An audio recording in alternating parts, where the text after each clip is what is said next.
Oke. Iya. Nah, makasih Mas Arto atas Ya, siap Bang. ceritanya dari Sulawesi sana. Jadi Siap kita Bang. tahu nih Lanjut Bang. gambarannya ternyata ada perbedaan nih antara kondisi Jabodetabek dengan tadi di daerah Kendari. Makasih Mas Ya, siap Bang. Arto. Ya, sama-sama Bang. Lanjut Bang. Oke, berhubung moderator kita sudah hadir dan pembicaranya sudah lengkap, ada Pak Rusli, ada Mbak Ica, dan ada Mas Bayu. Mungkin langsung aja kali ya, saya serahkan Mas Alifanza diskusi reguler Sekolah Keadilan Sosial di bulan Januari. Kepada Mas Alifanza selaku moderator, dipersilakan. Oke, sebelumnya baik. Terima kasih buat Mas Fahri atas kesempatan yang diberikan. Sebelumnya, Assalamualaikum warahmatullahi wabarakatuh. Selamat siang kepada yang semua yang hadir pada siang hari ini. Sebelumnya, perkenalkan diri terlebih dahulu, saya Ali Fanza, salah satu alumni dari Sekolah Keadilan Sosial yang akan menjadi moderator pada sesi diskusi siang hari ini. Nah, sebelum kita melakukan diskusi ini, maka pertama-tama saya akan memperkenalkan terlebih dahulu para pembicara yang akan membagikan pengalaman dan cerita dari perspektif mereka masing-masing terkait dengan isu hunian bagi generasi muda. Nah, yang pertama ini ada Pak Rusli Abdullah, selaku peneliti dari Indef. Apakah sudah hadir di sini? Halo. Halo Mas, ya selamat siang. Sehat ya. Siang Pak, terima kasih. Baik, lanjut. Kemudian ada Mbak Hairunisa, selaku subkoordinator kemitraan pada bidang pembiayaan dan kemitraan Dinas Perumahan Rakyat dan Kawasan Permukiman DKI Jakarta. Apakah udah ada sini, Mbak? Udah siap. Ya, insya Allah. Assalamualaikum semua. Waalaikumsalam, Mbak. Kemudian yang terakhir ada Bang Bayu Satria Utomo, selaku Ketua BEM UI 2022. Apakah sudah sini? Ya, selamat siang semuanya. Selamat siang, Mas. Baik, terima kasih, Bang. Oke, karena ketiga pembicara sudah ada di sini, mungkin tidak perlu berlama-lama, kita akan langsung masuk ke pemaparan dari untuk yang pertama akan ada pemaparan dari Pak Rusli Abdullah terkait dengan isu hunian ini. Mungkin kepada Pak Rusli, ini yang bakal share screen atau gimana, Pak? Saya share screen sendiri, Mas. Oke, baik. Kepada Pak Rusli, langsung saja dipersilakan kalau gitu. Oke, berapa menit, Mas? Sekitar 15-20 menit, Pak. Oke, siap-siap. Nah, saya izin share screen ya, sebentar.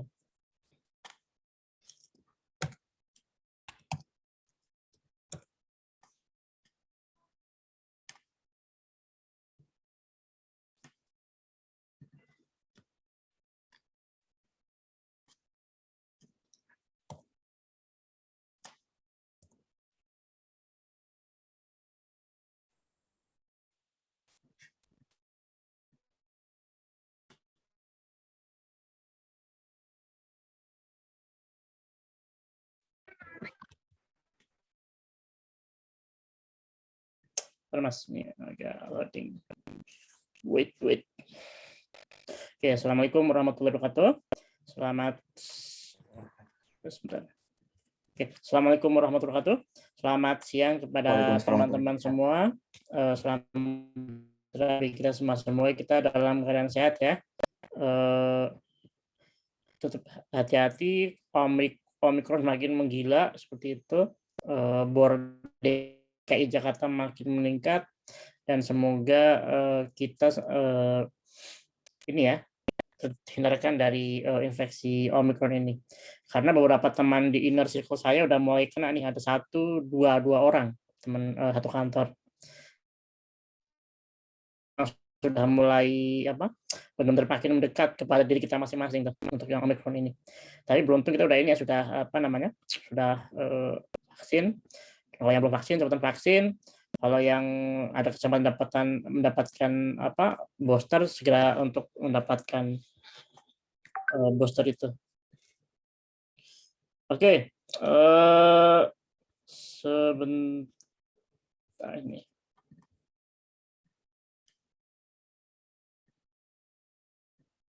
Sudah kelihatan ya, teman-teman? Oke, saya ingin ada editor yang saya disampaikan oleh panitia kepada saya terkait milenial ya, bagaimana milenial mengakses rumah dan bagaimana sih peran negara di dalamnya. PowerPoint saya berjudul milenial mencari rumah yang tidak lagi murah.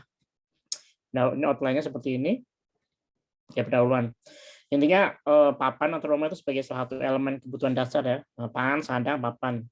Tambah lagi kesehatan sama pendidikan. Jadi kelima elemen ini itu sebetulnya tanggung jawab negara untuk menjaminnya. Karena bagaimana kita lihat ini kita melihat pada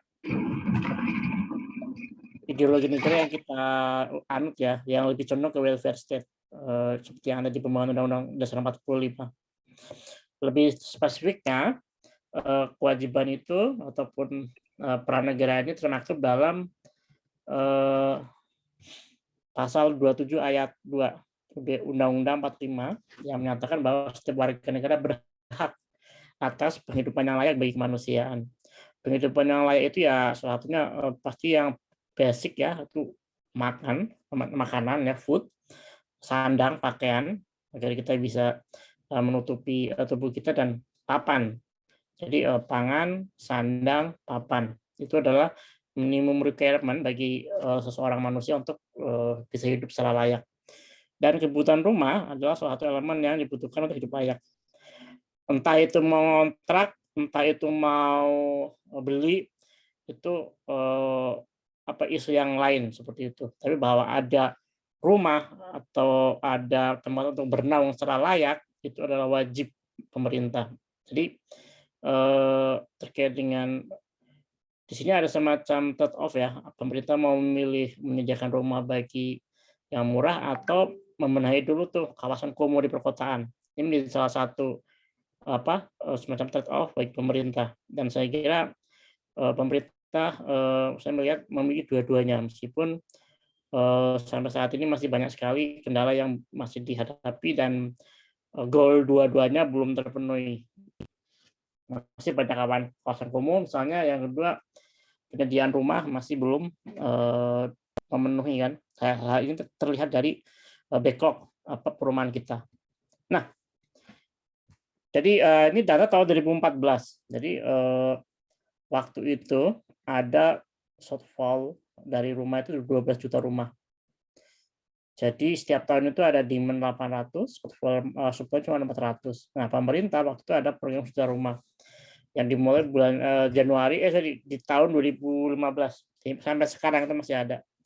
Tapi per tahun itu nggak selalu terpenuhi 1 juta rumah. Cuma namanya program 1 juta rumah, tapi tidak semua tahun selama tahun 2015 ke tahun 2020 itu terpenuhi angka 1 juta. Berarti kalaupun sejak tahun 2015 itu terpenuhi 1 juta, berarti ada tambahan berapa? Tambahan 7 juta ya, 7 juta. Dari 12 juta rumah yang harus dipenuhi. Berarti ada masih sekitar 4 juta rumah yang belum disediakan untuk penduduk. Itu dengan asumsi setiap tahun ada ataupun program 1 juta rumah itu terpenuhi targetnya. Tapi selama ini nggak selalu terpenuhi. Jadi masih ada backlog ya, dalam artian kekurangan perumahan bagi masyarakat kita, terutama bagi teman-teman yang generasi milenial. Kemudian, milenial susah punya rumah. Kenapa? Nah, ini ada survei dari rumah123.com ya di tahun 2019. Jadi saya hitung 52% orang atau milenial itu belum punya rumah. Kenapa? Karena terkait dengan faktor finansial. Di sini ada yang ini bisa di dot merah, belum mampu secara finansial, belum mau bayar DP, dan belum mampu bayar KPR. Jadi memang masalah duit secara finansial itu menjadi salah satu faktor yang menjadi mayoritas kenapa milenial itu belum memiliki rumah seperti itu. Jangankan milenial, banyak sekali orang-orang di Jakarta yang masih ngontrak. Coba teman-teman datang ke wilayah misalnya Rawajati, terus di pinggiran di pinggiran Ciliwung yang sering banjir, ataupun di wilayah-wilayah yang suburban ya, pasti banyak rumah petak-petakan yang seorang mungkin yang usianya udah 50 tahun, dia belum punya rumah dan dia menjadi seorang kontraktor di situ seumur hidup. Itu dengan alasan mungkin para pemilik pemilik kontrakannya baik ya, dalam artian nggak mengusir mereka, ya udah pakai aja seperti itu sampai yang penting bayar setiap bulan. Tapi kan ada tuh pemilik kontrakan ya, yang dia itu kejam, dalam artian setiap tahun naik, kalau seandainya nggak mau naik ya udah disuruh keluar seperti itu. Tapi saya melihat di sekitar Indef ya, di kantor saya di wilayah Pejaten Timur itu dekat dengan stasiun Pasar Minggu Baru, sejak saya masuk tahun 2014 sampai sekarang tuh masih ada sebuah kontrakan, beberapa kontrakan yang dekat masjid itu orangnya sama itu terus. Berarti ini memang si bapak pemilik kontrakan itu memang baik, dalam artian nggak yang kejam seperti itu. Tapi ada juga pemilik kontrakan yang memang secara ini kejam ya. Kalau kamu dibayar udah suruh keluar. Dan ini banyak sekali. Saya lihat mereka udah punya anaknya udah sekolah SMA, sudah sekolah dia udah SMA ya STM, tapi masih ngontrak. Nah itu memang bukan hanya milenial aja yang punya rumah. Orang-orang generasi baby boomer pun yang usianya tidak 40-50 masih ada yang belum punya rumah, lagi di Jakarta seperti itu. Kemudian yang berikutnya terkait dengan tadi ini harusnya faktor ya kenapa milenial kurang bisa memiliki rumah. Pengeluaran konsumtif, nongkrong, leisure time, kebanyakan cari Netflix atau mungkin melihat Netflix, nge-game. Kemudian kenaikan harga sama kenaikan upah. Nah, ini menurut saya faktor yang paling dominan. Jadi kenaikan harga rumah itu tidak dibarengi dengan kenaikan upah. Di sini dilihat dalam satu dekade terakhir ya, tahun 2010 sampai tahun 2020, indeks harga properti residensial Bank Indonesia surveinya itu menyatakan ada kenaikan 39%. Nah, apakah waktu yang sama itu upah kita itu naik? UMR lah minimal ya, UMR Jakarta deh. Berapa sih tahun 2010 UMR-nya? Sampai dibandingkan dengan tahun sekarang, apakah ada sampai 39%? Saya kira nggak nyampe. Dan ini yang menjadikan kenapa banyak orang, termasuk baby boomer ya, yang belum bisa memiliki rumah. Kemudian, nah ini yang menariknya terkait dengan pembiayaan nomor 2 terakhir, milenial banyak kerja kreatif. Dalam artian kreatif sehingga bisa dikatakan tidak tetap. Di sisi lain, bank itu maunya ya lu harus punya atasan atau punya manajer keuangan yang bisa menjamin bahwa hasil gaji Anda sekian juta rupiah dan bisa untuk membayar cicilan seperti itu. Jadi beda misalnya kalau orang-orang yang kerjanya jadi yang masih kreatif, seniman ataupun hal-hal yang terkait dengan startup kan dia masih fragile kan, dalam artian belum ada sebuah kapan. Dan pun banyak sekali sekarang para milenial itu yang keluar turnover kerjanya itu sangat tinggi. Sebulan keluar, 6 tahun keluar, setahun, 2 tahun keluar. Soalnya kalau mereka yang di PNS kan nggak ada pilihan mau keluar dari PNS kan. Jadi memang ini menjadi salah satu yang menarik bagaimana sebenarnya perbankan itu harus bisa mengcapture fenomena ini. Jadi apakah milenial yang tidak memiliki pekerja tetap, tapi mereka sebenarnya memiliki kemampuan secara finansial untuk membayar cicilan. Kan ada tuh orang yang developer freelance IT, mungkin nggak punya gaji bulanan, tapi kalau secara kapasitas dia bisa masukkan duit banyak. Misalnya, tapi dengan dengan waktu yang nggak setiap bulan, misalnya 3 bulan kontrak kerja kan selesai, baru ada yang lain. Terus begitu seterusnya. Dan seharusnya si perbankan itu bisa menangkap ini sebagai sumber dari milenial itu yang memang faktornya demikian ya, fakta di lapangan, bukan mereka sebagai pekerja tetap seperti itu. Kemudian skema kredit. Jadi di sini ada cicilan bunga fleksibel, pengasuhan tidak tetap. Tadi memang si perbankan minta agar ada ini yang tetap ya, tapi kan pengasuhan milenial nggak tetap.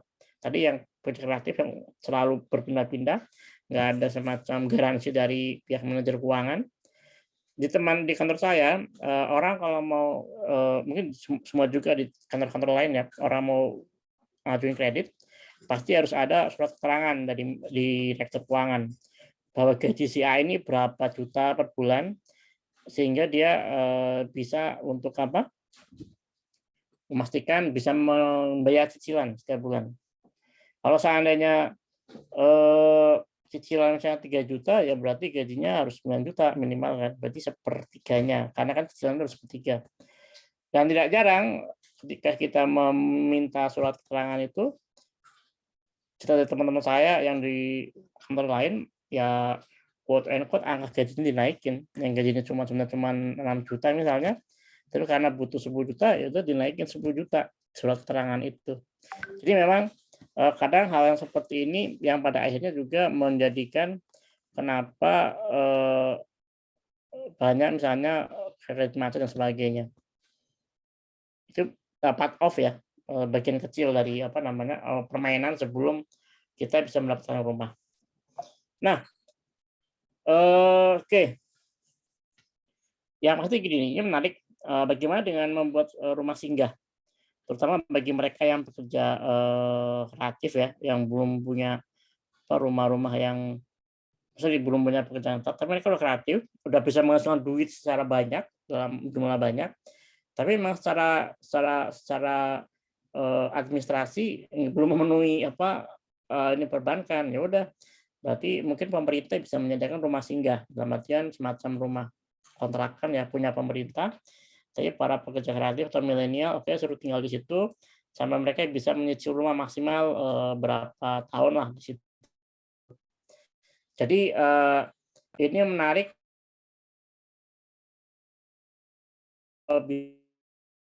untuk orang-orang yang mungkin baru datang ke Jakarta ataupun baru dapat pekerjaan, dan pada umur 30 tahun misalnya memaksakan mencicil rumah untuk di Depok tapi Depok yang mentok sana, daerah Sawangan ya, itu daerah yang dekat perbatasan Bogor. Malah justru itu akan mengurangi produktivitas ya, kan capek di jalan. Nah, mending kalau seandainya pemerintah bisa melihat itu, kenapa anak muda itu yang masih produktivitas masih tinggi dikasih kesempatan untuk bisa mendapatkan quote and quote rumah di pinggir di dekat dengan pekerjaan mereka, sehingga produktivitas mereka tetap terjaga. Jadi daripada kehilangan, jadi ada trade off ya, rumah jauh tapi capek di rumah, nggak produktif. Nah, itu satu orang. Bayangkan kalau seandainya itu ada 1 jutaan orang atau ratusan ribu orang, kalau diagregasi menjadi dalam sebuah ekonomi, itu pasti akan ada sebuah kehilangan ya yang dalam perekonomian. Misalnya gini, yang seharusnya sejam itu, yang seharusnya dia di kantor itu bisa lebih fresh, dia harus ngantuk dulu, sehingga kerjanya lebih lambat. Nah ini kan sama aja membuang waktu sama duit kan, ada opportunity yang harus dibayarkan. Nah, kenapa ini nggak dipikirkan seperti itu? Kemudian nomor subsidi, yes. Saya dulu berharap ada ini rumah yang TOD, Transit Oriented Development ya, yang sekarang dibangun di Pondok Cina tuh, Pocin itu di Lenteng Agung kalau nggak salah ya, atau Lenteng Agung atau stasiun mana tuh? Lenteng Agung atau ya Lenteng Agung sorry, yang dia bangun apartemennya di antara ini rumah di sekitaran stasiun. Tapi kan harganya mahal, 700, 600. Dulu saya ngira itu harganya cuma 200, 300 ya, tapi ternyata mahal juga tuh. Angka 600, 700 siapa yang mau beli kan? Milenial nggak bisa untuk dapat duit segitu, seperti itu, susah. Kemudian revolusi penyediaan rumah. Ini mungkin agak ekstrim dalam artian revolusinya dalam apa? Pemerintah menyewa lahan kepada penduduk secara kolektif, terus dibangun hunian vertikal. Misalnya gini, di sebuah blok di sekitar Rawajati ya, satu RT, itu ada misalnya 100 kakak misalnya. 100 kakak itu diminta, Pak, atau 100 kakak pun itu paling cuman punyanya yang punya rumah itu cuman 10 orang kan, Pak Haji misalnya kan, yang punya kontrakan banyak. Bilang ke mereka, Pak, pemerintah boleh nggak saya sewa lahan ini selama 30 tahun, saya akan bangun rumah vertikal di sini. Bapak tetap dapat sewa setiap tahun, dan Bapak bisa mendapatkan hak rumah gratis di sini selama ini berdiri seperti itu. Nanti tingkat yang lainnya itu disewakan dan pemerintah yang membangun sebagainya. Saya kira ini perlu bisa dilakukan sehingga bisa menyediakan hunian yang rumah yang murah ya, vertikal pada para milenial ataupun para menengah ke bawah yang memang pekerjaannya itu di Jakarta. Sebenarnya pemerintah sudah ada, cuma dia hanya menggunakan lahan miliknya dia. Tapi kenapa nggak misalnya secara kolektif kepada satu blok ya, satu RT diminta dijadikan HGB misalnya nanti, sehingga dalam 30 tahun penyediaan rumah itu jadi terpenuhi lah misalnya. Itu saya kira ide itu mungkin ekstrim ya, tapi mungkin bisa dilakukan. Kenapa tidak seperti itu? Yang keempat, yang pasti, yang kelima, memperbanyak hunian vertikal. Kita nggak mungkin bergantung pada rumah tapak. Tapi kan kita sebagai orang Indonesia, kalau rumah itu harus yang napak ya, yang harus ada kaki kita napak di mana? Di tanah. Kalau nggak ada napak di tanah itu kayaknya kurang marem kalau orang Jawanya itu, jadi kurang puas. Daripada kalau harus tinggal di apartemen atau rumah tingkat yang hunian vertikal. Jadi mindset itu saya kira perlu dirubah di tengah keterbatasan lahan yang memang semakin sempit ya, di tengah pertambahan penduduk yang banyak. Dan saya kira penting sekali merubah mindset masyarakat kita, terutama yang anak-anak milenial, untuk bisa memiliki rumah yang hunian vertikal. Sebelum ini saya tutup, saya ingin berbagi cerita. Saya itu dulu pernah sekarang saya tinggal di apartemen yang di Kalibata City.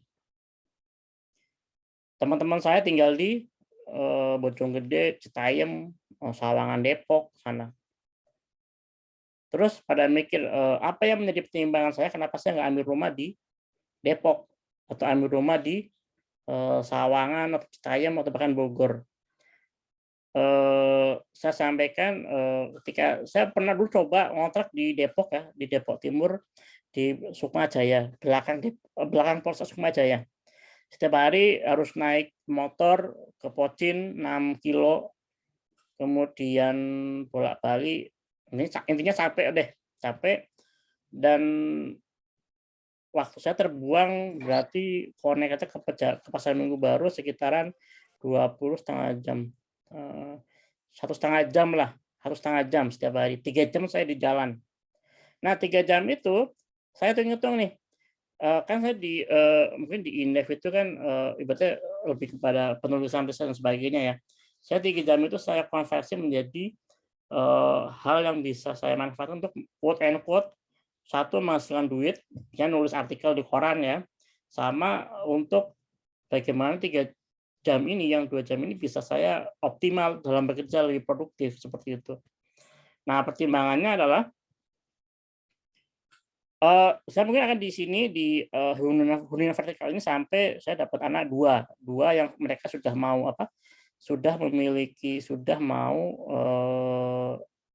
nanti masuk SD ataupun SMP ya, karena membutuhkan space yang lebih luas. Tapi kemampuan finansial sudah semakin tinggi ketika saya harus membeli di cari pinggiran Depok seperti itu. Dan itu saya udah nggak lagi mikir karena mungkin level saya akan naik ya sebagai mungkin manajer atau apa, sehingga saya bisa lebih bekerja dari sisi nggak harus ke kantor setiap hari misalnya. Lalu sebagai seorang peneliti itu outcome outputnya seperti itu. Jadi itu menjadi pertimbangan kenapa saya memilih untuk di sementara di apartemen sampai nanti punya anak udah gede seperti itu, baru kalau udah muat nyari di Depok. Pun mau seandainya nyari ya itu minimal saya sudah memaksimalkan usia produktif saya di tempat yang tepat, dalam artian bukan yang tepat sih, di tempat hunian yang saya nggak perlu ngoyo pulang pergi 3 jam 4 jam yang jauh sekali kantor, dan itu menjadikan saya tidak produktif. Nah, 3 jam itu yang di jalan saya hilang itu saya jadikan sebagai investasi sebagai diri saya. Untuk apa? Misalnya belajar hal yang baru, belajar masalah analisis dan sebagainya, belajar bahasa Inggris untuk melanjutkan sekolah dan sebagainya.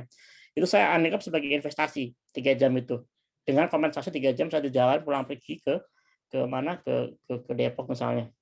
Dan di sisi lain lebih nggak stres dan lebih enjoy aja seperti itu. Meskipun saya sekarang masih tinggalnya di rumah vertikal ya, bukan di tapak. Jadi memang itu pilihan, dan sudut pandang saya adalah tadi menjadikan 3 jam di jalan itu sebagai investasi. Di sini saya sudah 2019 3 tahun ya, berarti ada 3 jam tuh, tinggal hitung aja selama 3 tahun ini untuk berapa sih konversi itu yang kalau divalukan dengan money, dengan duit berapa rupiah, dan berapa investasi yang saya hasilkan dari 3 jam itu yang saya simpan untuk tidak saya keluarkan untuk melakukan perjalanan pulang pergi Jakarta Depok. Jadi itu pengalaman dari saya, dan beberapa insight terkait dengan kenapa milenial susah mencari rumah. Bukan hanya milenial aja sih, orang baby boomer aja masih banyak ya, nanti yang usia 40, 50 seperti itu. Oke, demikian dari saya. Terima kasih atas perhatiannya. Mohon maaf seandainya ada kata-kata yang orang berkenan. Nanti kita bisa lanjutkan di sesi diskusi. Assalamualaikum warahmatullahi wabarakatuh. Saya kembalikan kepada Mas moderator. Monggo Mas. Waalaikumsalam warahmatullahi wabarakatuh. Terima kasih buat Pak Rusli tadi cerita-ceritanya tadi. Jadi saya nemu ada hal yang menarik tadi soal alasan kenapa milenial tidak bisa beli rumah. Terus juga tadi kayaknya dibilang juga kayak masalah hunian ini bukan masalah milenial aja Pak, tapi masalah boomer juga ya. Yeah. Nah, tapi tadi selain itu juga dijelasin bahwa di sini pemerintah juga bisa punya peran untuk gimana cara mengatasi isu hunian. Nah, kebetulan sekali saat ini bersama kita sudah hadir Mbak Khairunisa dari Dinas Perumahan Rakyat dan Kawasan Pemukiman yang bakal ikut berbagi pengalamannya terkait dengan isu hunian ini dari sudut pandang pemerintah DKI Jakarta. Mungkin Mbak Khairunisa apakah bakal share screen atau gimana? Iya, Mas Ali, nanti saya share screen ya. Oh, ya. Oke, kalau gitu mungkin langsung saja Mbak, dipersilakan. Oke, bentar.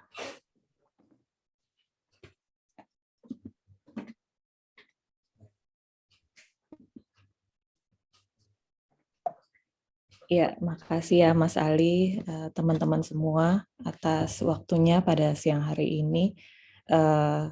Ini makasih juga Pak Rusli barusan kasih gambaran ya tentang kondisi yang ada nggak hanya di DKI sebenarnya. Ini mungkin berlaku juga di semua wilayah, terutama di kota-kota besar yang kita tahu kan memang harga tanahnya sudah tinggi ya.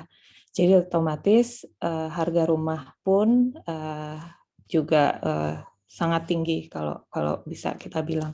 Nah, mungkin sini saya mau berbagi tentang teknis yang sudah dilaksanakan oleh Pemprov DKI. Ya, di sini juga mungkin kita bisa sama-sama belajar ya. Mungkin saya juga bisa dapat masukan dari teman-teman juga kalau memang ada hal-hal yang bisa kita kembangkan lagi dalam program di Pemprov DKI Jakarta.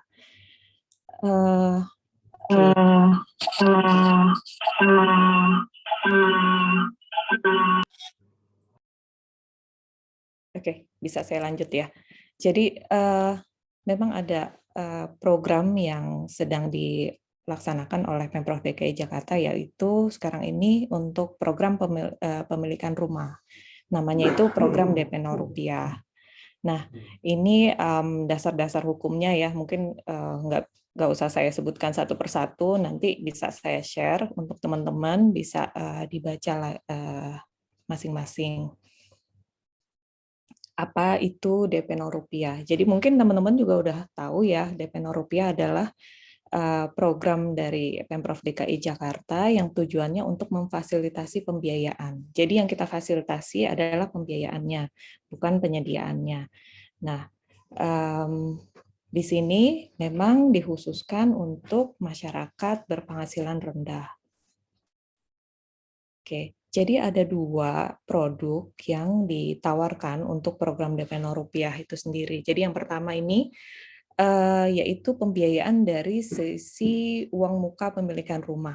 Nah, di sini karena hanya uang muka, jadi besar pembiayaannya itu diberikan paling besar 20%. Nah, jangka waktunya ini bisa sampai dengan 20 tahun. Nanti bisa dilihat dari usia ataupun umumnya ya dari usia ataupun dari alas hak dari HGB tanah tersebut gitu. Lalu yang kedua ada pembiayaan pemilikan rumah. Nah, di sini pembiayaan pemilikan rumah ini yang kami biayai ini sebesar 100% dari harga jual rumah. Nah, ini biasanya yang diambil oleh penerima manfaat ataupun warga ya. Ini yang pemilikan rumah, jadi 100%. Mereka tidak keluar biaya down payment gitu. Jangka waktunya sama, paling lama 20 tahun. Dan suku bunganya di sini ada 5% per tahun. Nah, ini termasuk premi asuransi jiwa, asuransi kebakaran, dan asuransi kredit. Jadi kan biasanya kalau seseorang mengambil KPR, itu kan dia dibebani premi asuransi jiwa, asuransi kebakaran, dan asuransi kredit. Nah, di sini untuk program DP 0 itu 5% itu sudah termasuk biaya-biaya ini. Itu.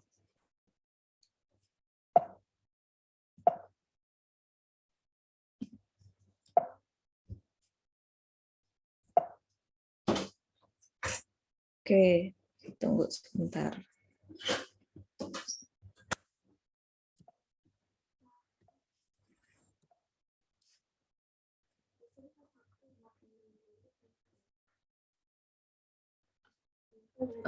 Sebentar saya stop share dulu. Ya, tidak apa-apa. Karena ini agak hang ya. Sebentar. Ya, tidak apa-apa, Mbak.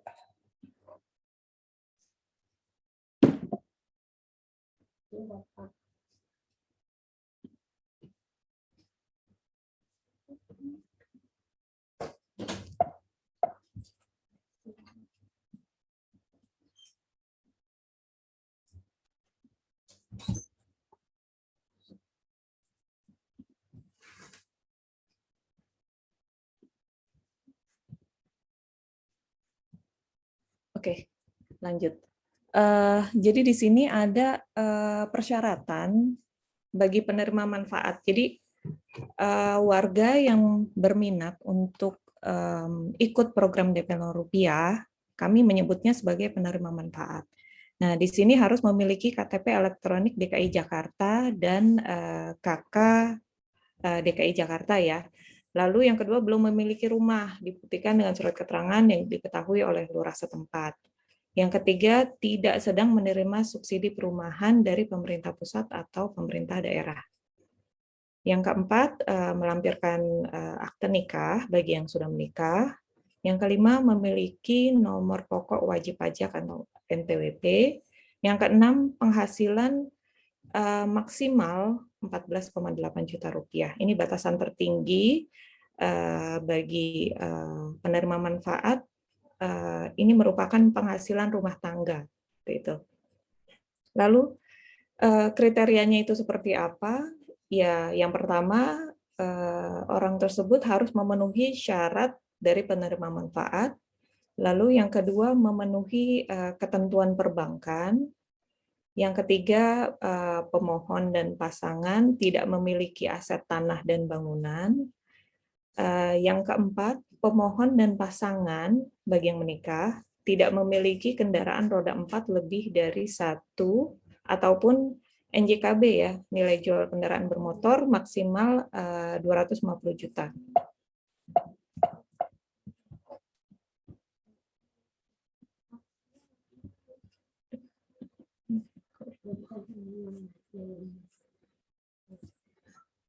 Ntar saya tukar dulu.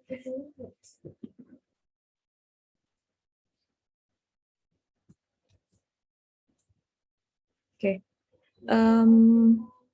Di sini ada alur dari proses pendaftaran ya. Calon penerima manfaat ataupun warga itu mendaftar melalui sistem pendaftaran. Nah, ini nanti akan saya share linknya. Setelah diseleksi oleh UPDP atau unit pengelola dana perumahan, itu biasanya kami memang menyeleksi dulu apakah orang ini betul warga DKI. Lalu kami juga seleksi melalui Bapenda ya, Badan Pendapatan Daerah. Apakah orang ini memiliki aset, tanah atau bangunan, seperti itu. Nah, kalau sudah lolos, kami akan kirimkan undangan. Jadi warga bisa langsung survei lokasi dan lihat show unit ya. Kalau memang berminat, jadi bisa lanjut ke apa namanya proses perbankan. Nah, apabila tidak berminat ya dikembalikan lagi sesuai dengan selera ya. Karena kan nanti pada saat warga tersebut datang ke lokasi, warga akan diberikan informasi selengkap-lengkapnya terkait dengan biaya-biaya yang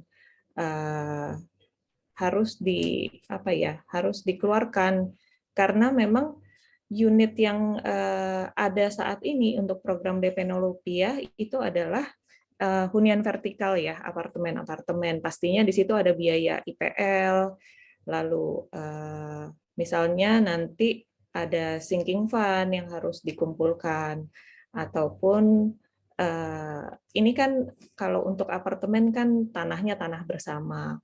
Biasanya umumnya tanahnya itu HGB induk yang ada masa berlaku. Nah, masa berlakunya itu kan 30 tahun dan bisa diperpanjang 20 tahun. Nah, pada saat perpanjangan itu kan pastinya akan dikoordinir oleh P3SRS untuk pengumpulan dananya gitu, untuk perpanjangan. Nah, biaya-biaya itu yang harus diketahui oleh penerima manfaat. Lalu kalau dia sudah setuju atau sepakat dengan kondisi-kondisi itu, nah dia lalu kami sarankan untuk memberikan dokumen-dokumen kepada perbankan sesuai dengan persyaratan dari perbankan. Nah, lalu akan dilakukan analisa oleh perbankan apabila memang secara finansial bisa masuk, nah ataupun lolos, lalu akan dilakukan akad kredit dan serah terima unit. Jadi dalam program DP 0 rupiah, unit tersebut memang sudah terbangun, harus sudah terbangun. Jadi warga yang mendaftar pada saat dia akad kredit, dia bisa langsung menghuni hunian tersebut. Itu. Nah, ini contoh-contoh ya supply unit DP 0 rupiah. Jadi ini yang kami masukkan ada di, ini mohon maaf, ini sebenarnya ada di beberapa tempat, cuma penyedianya itu ataupun pelaku pembangunannya itu ada 3 gitu. Kisaran harganya ini bisa dilihat untuk yang tipe studio mulai dari 184 juta. Sedangkan untuk tipe yang 2 bedroom ini sampai dengan 407 juta. Itu. Ini fasilitas-fasilitas yang ada. Ini contohnya di Menara Samawa, Nuansa Pondok Kelapa. Memang saat ini yang tersisa hanya tipe studio di sini. Lalu ini contoh simulasi ya, simulasi dari cicilan. Nah, misalnya untuk yang Menara Samawa yang tipe studio ya, karena sisanya tipe studio 21 meter persegi dan 22,5 meter persegi. Nah, ini kenapa ada perbedaan? Yang satu corner ini biasanya.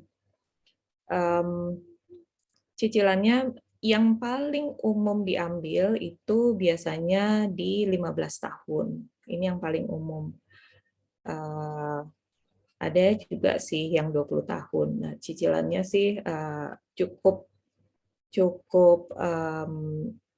terjangkau ya kalau dilihat dari UMP Pemprov DKI Jakarta kan saat ini kan 4,5.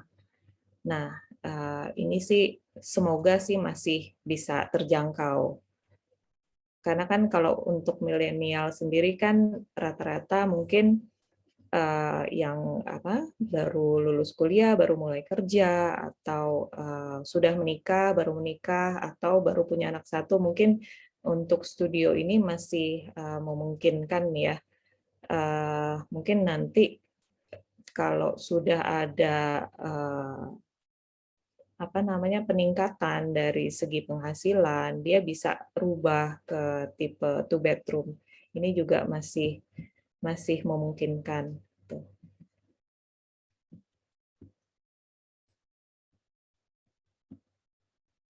Oke, ini fasilitas yang ada di Rusunami Bandar Kemayoran, tapi memang untuk Rusunami Bandar Kemayoran kami sudah sold out ya. Jadi sudah tidak ada. Ini contohnya. Lalu ini yang masih ada juga nih, apartemen Sentralan Cengkareng. Jadi di sini ada tipe studio. Studio ini fasilitasnya di sini juga ada kolam renang ya. Maksudnya ini sangat menarik dan lokasinya pun dekat ya, ada di Cengkareng. Di sini juga ada feeder bus. Nah, ini fasilitas-fasilitasnya.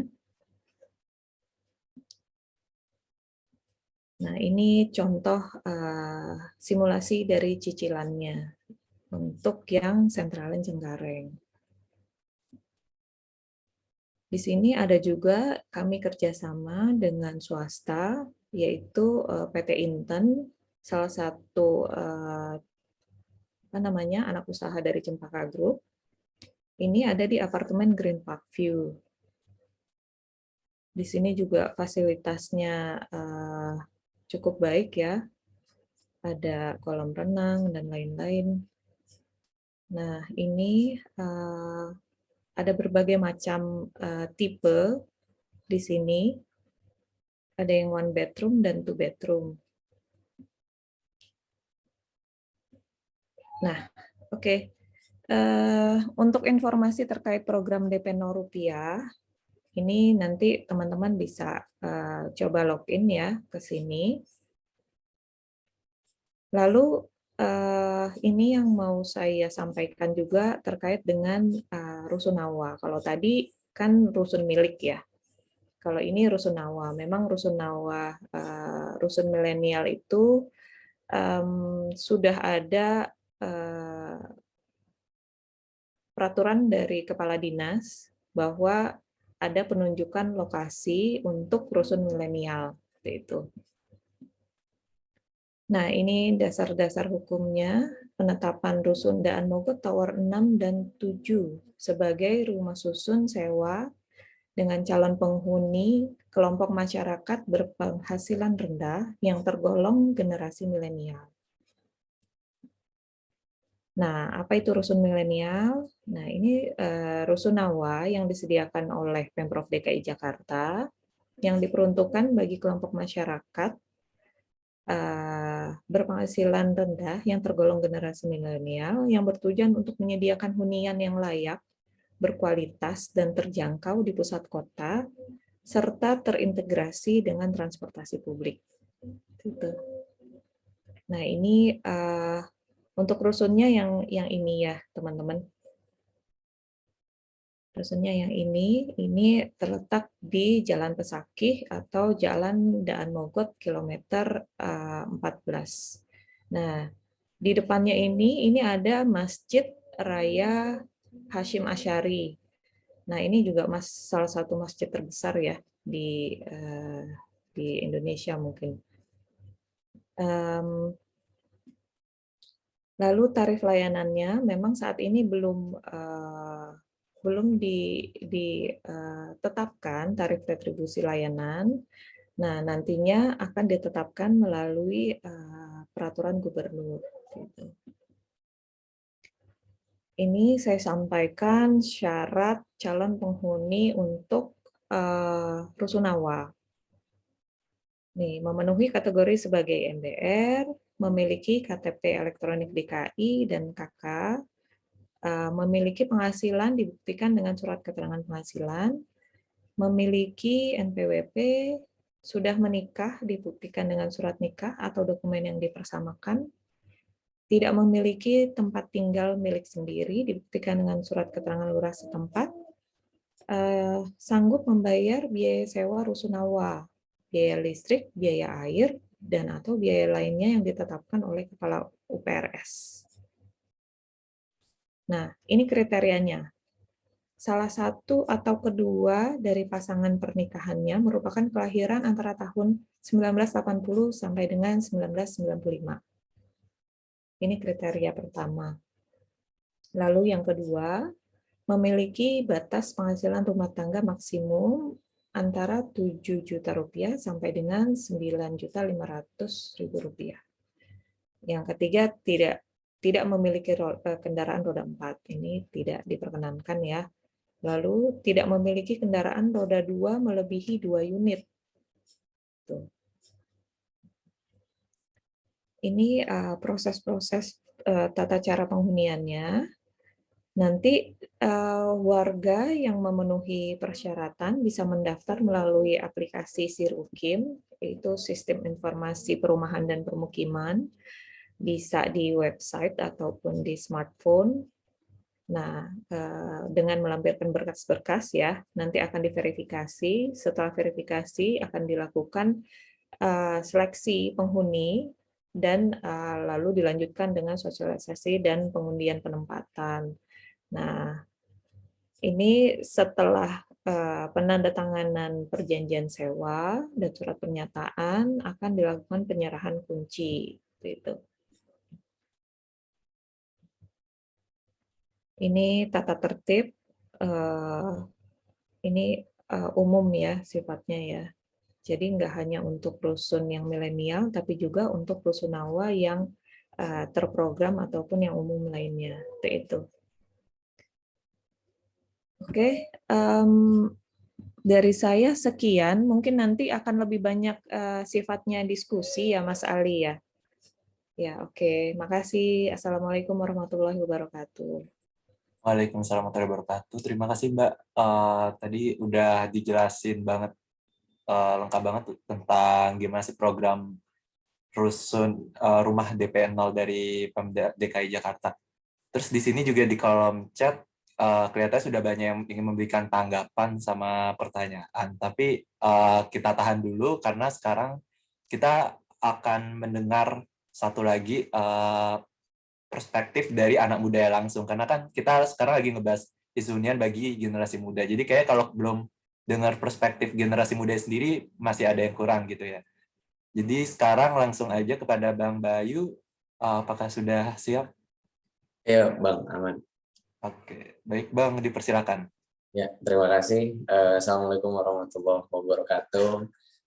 Selamat sore semuanya.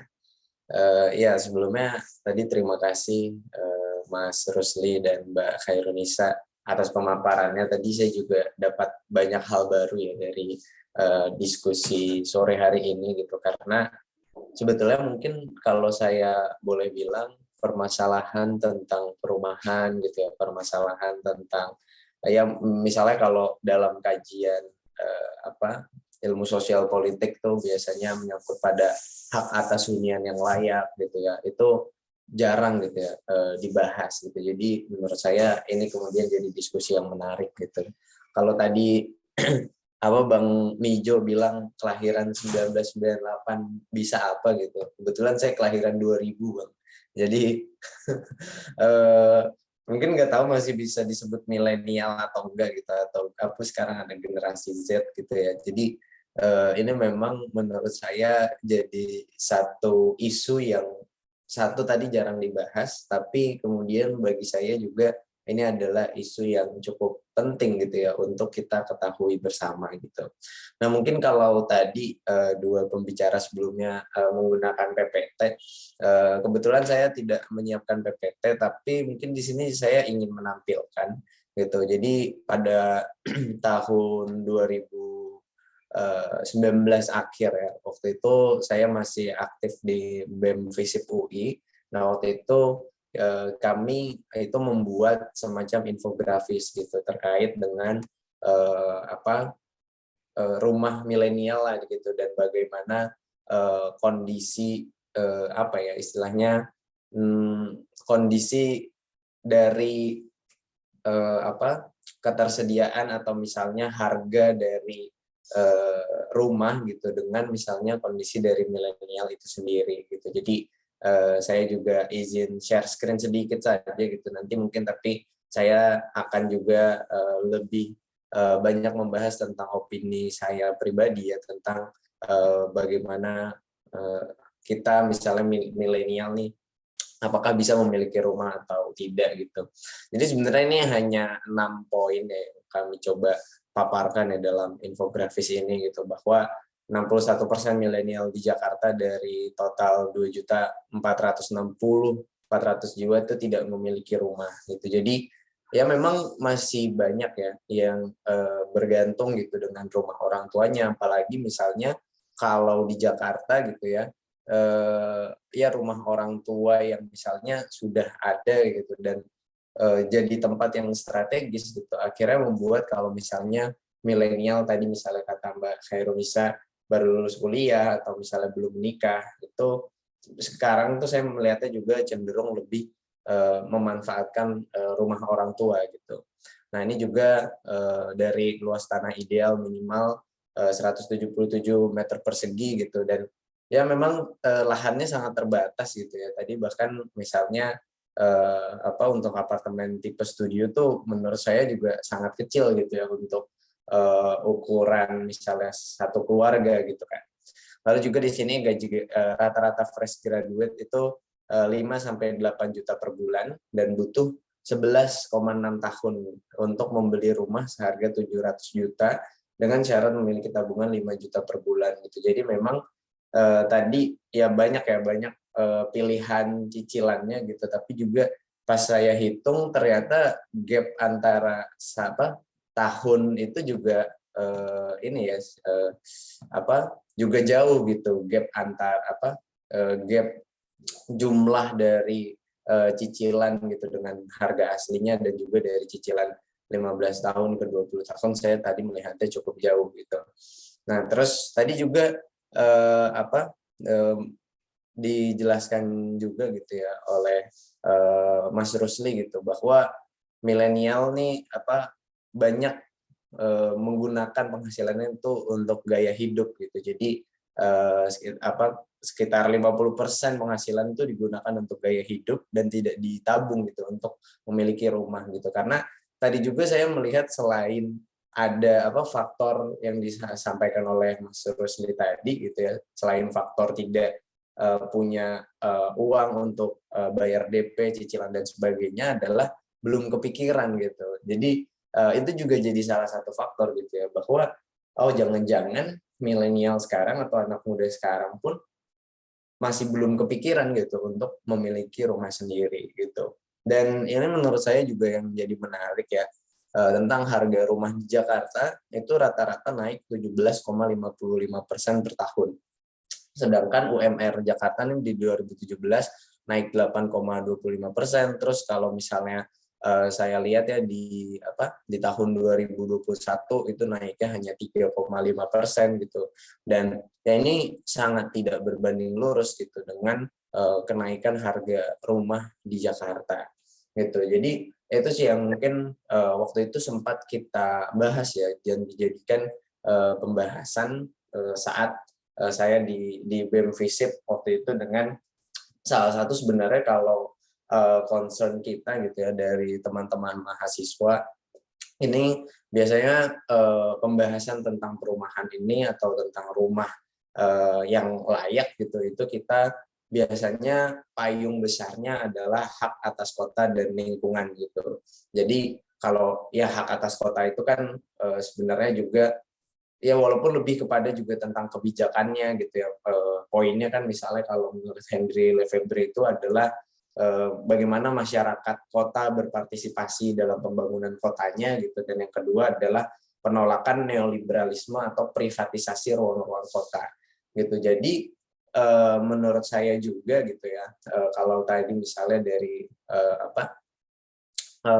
pemaparan dari Pemprov DKI Jakarta ya tentang pendanaan gitu, menurut saya hadirnya negara itu atau hadirnya pemerintahan provinsi dan bahkan juga pemerintahan pusat itu tidak hanya hadir di dalam pembiayaannya saja gitu, tapi kemudian seharusnya juga bisa hadir dalam pembangunannya gitu. Kenapa? Karena kalau misalnya tadi bekerja sama dengan swasta gitu, saya melihatnya malah nantinya akan semakin banyak neoliberalisme di ruang kota gitu, privatisasi di ruang kota gitu. Kenapa? Karena ya menurut saya Jakarta nih sekarang memang sudah cukup banyak ya diprivatisasi gitu, bahkan sampai airnya pun gitu ya di Jabodetabek air saja itu diprivatisasi gitu. Nah ini ya memang saya melihatnya ada kecenderungan gitu ya negara kita ataupun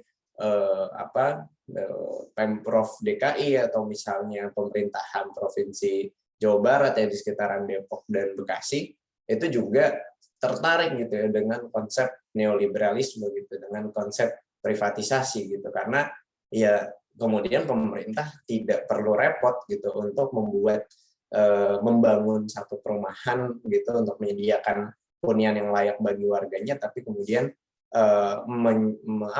menyerahkan itu kepada pihak swasta yang kemudian berujung pada privatisasi dan biasanya juga berujung pada perampasan tanah atau perampasan lahan gitu. Jadi ini juga yang menjadi satu concern kami gitu ya di tingkat mahasiswa, bahwa konflik lahan ini di Jakarta atau misalnya di daerah Bekasi gitu itu juga masih banyak terjadi gitu. Nah inilah yang bagi kami gitu ya, ini perlu disikapi atau perlu peran pemerintah, perlu peran negara untuk mengatasi konflik-konflik tersebut dan meminimalisir atau menghadirkan tindakan preventif untuk konflik-konflik yang terjadi tadi gitu. Jadi itu mungkin poin yang penting gitu ya dalam hal privatisasi ruang-ruang kota gitu, karena ya bagi saya sebenarnya di daerah misalnya di daerah-daerah penyangga ibu kota gitu, bagi saya rasanya sudah cukup banyak juga gitu yang diambil oleh pihak swasta gitu dan dikelola oleh mereka, dan pada akhirnya warga atau masyarakat yang bisa merasakan ya masyarakat tertentu saja gitu, yang misalnya masyarakat menengah ke atas gitu, masyarakat yang memiliki penghasilan tinggi, atau masyarakat yang memang memiliki privilege-nya sendiri gitu, entah misalnya dari orang tuanya gitu atau misalnya dari keluarganya dan lain sebagainya gitu. Jadi itu kehadiran negara gitu ya dalam menjamin hak atas hunian yang layak, untuk menjamin tidak adanya konflik lahan gitu. Itu menurut saya jadi satu hal yang perlu diperhatikan gitu. Lalu mungkin yang saya ingin sampaikan gitu ya selanjutnya ya tadi ya tentang misalnya kenaikan harga rumah gitu ya, atau harga tempat tinggal di Jakarta itu sangat tinggi gitu. Nah ini kan sebenarnya juga adalah dampak dari proses privatisasi tadi ya, proses di mana pada akhirnya karena sudah dikuasai oleh swasta dan sudah tidak dikelola oleh pemerintah, kemudian sulit gitu untuk meregulasi gitu, misalnya tentang kenaikan harga rumah gitu. Nah ini yang menurut saya juga perlu diperhatikan gitu, karena nanti semakin lama kan kalau misalnya kalau kita lihat dari judulnya aja kan harga rumah kian mahal gitu kan. Nah itu kan berarti ada penambahan harga gitu setiap tahunnya yang menurut saya ini juga seharusnya bisa diregulasi oleh pemerintah gitu, bisa diregulasi oleh negara, tapi kemudian kenapa regulasi itu tidak hadir ya karena proses-proses atau hunian yang ada adalah milik swasta dan tidak bisa kemudian diregulasi oleh pemerintah gitu, atau pemerintah kesulitan untuk meregulasi hal tersebut gitu. Jadi memang ya karena misalnya juga memang sudut pandang saya adalah sudut pandang sosial gitu, juga teman-teman mahasiswa yang mengedepankan tentang hak atas kota dan lingkungan gitu, bahwa peran negara, hadirnya negara itu kemudian menjadi penting gitu. Yang bukan berarti harus absolut gitu, bahwa berarti semuanya diatur oleh negara, enggak gitu. Tapi bagaimana negara hadir untuk mengakomodir kebutuhan warganya gitu.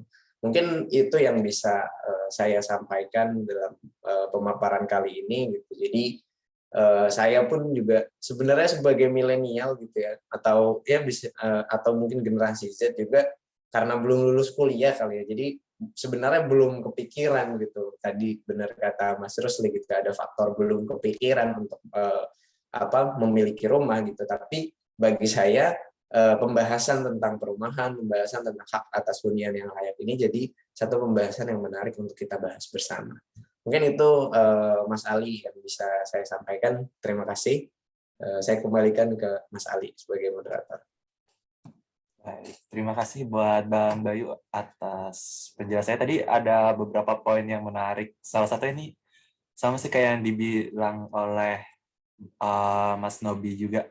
Kenapa banyak yang fokus ke finansial pribadi anak muda? Bukan karena rumah atau tanah di Jakarta yang kepemilikannya berlebihan. Karena kan memang harga-harga hunian di Jakarta memang peningkatannya bisa dibilang terlalu nggak sebanding dengan naiknya upah masyarakatnya. Mungkin kurang lebih begitu, karena ketiga pembicara kita sudah membagikan ceritanya masing-masing tadi, maka sekarang mungkin kita akan lanjut ke tanggapan dan pertanyaan. Di kolom chat ini sekarang udah banyak tanggapan, tapi mungkin sebelum saya bacakan satu-satu, mungkin saya mau ngasih pertanyaan pembuka terlebih dahulu. Mungkin ada satu aja. Ini agak terkait sama yang pertama kali dibilang oleh Mas Nobi paling atas. Katanya kalau nggak napak itu bukan rumah katanya. Nah ini saya agak penasaran juga kan. Kalau tadi kan dijelaskan juga kayak sama Mbak Khairunisa kalau program rumah DP 0 kan bentuknya kan apartemen kan. Nah saya agak penasaran kira-kira apakah memberikan solusi berupa rumah murah yang bentuknya apartemen gitu atau rumah susun itu bakal bisa jadi solusi atas masalah hunian ini. Sedangkan mungkin banyak termasuk saya pribadi mungkin kalau rumah yang nggak napak mungkin saya belum terlalu cocok gitu mungkin. Mungkin dari Mbak Khairunisa terlebih dahulu mungkin. Iya, makasih Mas Ali. Pertanyaannya bagus ya. Memang rata-rata nggak cuma Mas Ali mungkin ya. Rata-rata orang tuh pasti pikirannya sama ya. Kalau nggak napak, nggak berasa punya rumah. Padahal apartemen itu sendiri kan sebenarnya kita punya proporsi atas tanah bersama. Kita punya proporsi atas bagian bersama dan benda bersama. Jadi sebenarnya itu pola pikir aja sih, karena kita terbiasa tinggal di rumah tapak gitu. Mungkin kalau yang tadi saya tangkap dari Pak Rusli, memang betul kalau mau tapak ya harus agak minggir dikit ya Pak Rusli ya. Nah, kalau mau di tengah kota dan menghemat banyak waktu, nah itu ya udah di tengah, tapi dengan harga yang cukup terjangkau, ya dapatnya ya rumah susun seperti itu. Itu sih pemikirannya. Kalau untuk rumah tapak sendiri di DKI Jakarta, memang kebijakan Pemprov DKI Jakarta sekarang ini lebih banyak ke arah hunian vertikal. Ya, ini salah satu cara untuk mengatasi suplai hunian, khususnya hunian terjangkau ya, yang memang kalau untuk hunian terjangkau akan lebih banyak manfaatnya bagi banyak orang kalau hunian tersebut hunian vertikal dibanding kalau kita bangun hunian tapak. Itu lebih ke arah akan lebih banyak manfaatnya bagi orang yang lebih banyak gitu. Itu sih Mas Ali. Berarti lebih ke arah trade off ya kalau dari sudut pandang kebijakannya ya Bu, ya Mbak. Mungkin dari Pak Rusli mungkin yang memberikan tanggapan juga. Ya, Mas, benar trade off ya, terkait dengan mau ambil rumah yang di pusat, terus tengah-tengah atau di pinggiran. Tapi ini lebih kepada choice masing-masing ya, karena kan beli rumah itu kan bukan hanya beli bangunannya doang, tapi juga beli lingkungannya ya, seperti itu. Kalau seandainya lingkungan di tengah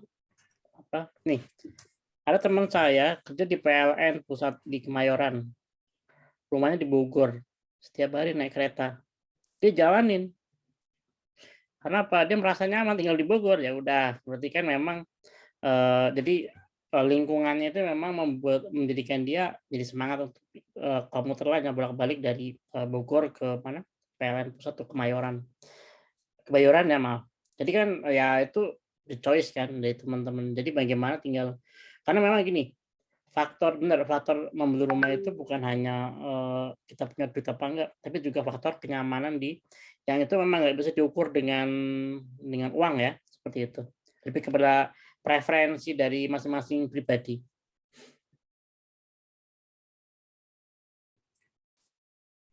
Oke, baik. Berarti faktornya tadi nggak cuma finansial, tapi juga preferensi, kenyamanan diri juga berarti masuk juga ya. Ya, Baik. betul. Oke, tapi ngomong-ngomong preferensi, mungkin saya ingin mendengar juga dari Bang Bayu, mungkin gimana sih kalau preferensi generasi muda terkait rumah? Ya sebenarnya saya cukup sepakat ya sama Bang Rusli tadi tentang preferensi gitu, karena saya juga melihatnya sih setiap orang punya pertimbangannya masing-masing gitu kan. Lalu juga kayak kadang ada yang udah misalnya ya sudah besar dan lahir di Bekasi atau di Bogor gitu, kemudian lebih nyaman ada di sana gitu kan. Jadi kalau misalnya dibilang preferensi anak muda pun, yang menurut saya juga akhirnya preferensinya itu beragam gitu ya, karena karena ya itu tadi kecenderungan masing-masing gitu. Tapi mungkin juga kalau saya di kampus misalnya di UI, yang menurut saya juga karena udah ada di ibu kota gitu ya, terus udah dekat gitu ke kemana-mana, ngerasain dekat kemana-mana juga. Itu menurut saya juga akhirnya bikin preferensinya tuh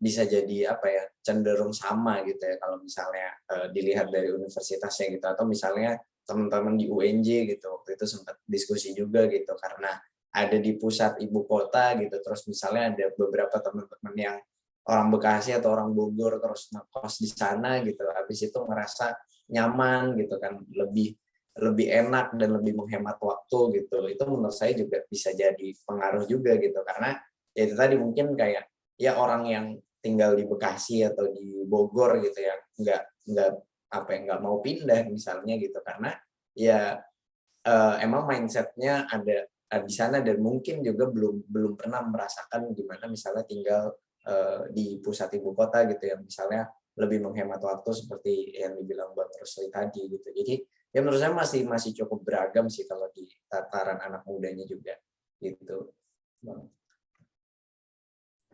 Jadi secara umum masih sangat beragam ya di generasi muda ya, buat mindset dan faktor-faktor yang di preferensinya ya. Baik, mungkin kita tidak perlu berlama-lama, langsung aja ke kolom chat. Ini yang pertama mungkin ada tanggapan dari Mas Angga Fidrian. Katanya pernah dengar program yang sama di New York City. Bentuknya dia housing first, kalau nggak salah, konsepnya sama, uang mukanya dibantu sama pemerintah. Kalau nggak salah mulai 2020. Jangan-jangan program di Jakarta ditiru sama New York dulu nih. Ini gimana tanggapannya? Mungkin Mbak Herunisa. Sebenarnya mungkin program DP 0 rupiah itu bukan program pertamanya pemerintah ya. Awalnya itu kan pemerintah juga punya program namanya FLPP, pemerintah pusat. Nah itu konsepnya juga kurang lebih sama ya, hanya saja ada di apa namanya, Mas, untuk yang FLPP itu ada perbedaan sedikit lah dengan DP 0 rupiah. Kalau FLPP itu masih ada DP sebesar 1% itu. Nah, kalau program DP 0 rupiah memang tidak ada DP, tapi harga rumah tersebut itu yang menjadi plafon dari kredit gitu. Jadi langsung dicicil, dia nggak perlu ngumpulin uang dulu untuk punya uang muka gitu ya. Jadi saat dia membeli rumah tersebut, dia akad kredit, bulan depannya dia langsung cicil gitu. Cicilannya untuk sekian waktu. Nah, mungkin di sini Mas Ali mungkin saya mau menambahkan sedikit, mungkin menanggapi ya yang tadi Mas Bayu bilang terkait dengan pentingnya peran pemerintah terhadap harga jual dari hunian. Memang tadi mungkin saya tidak menjelaskan dasar-dasar hukum karena nanti akan saya bagikan ya, saya share.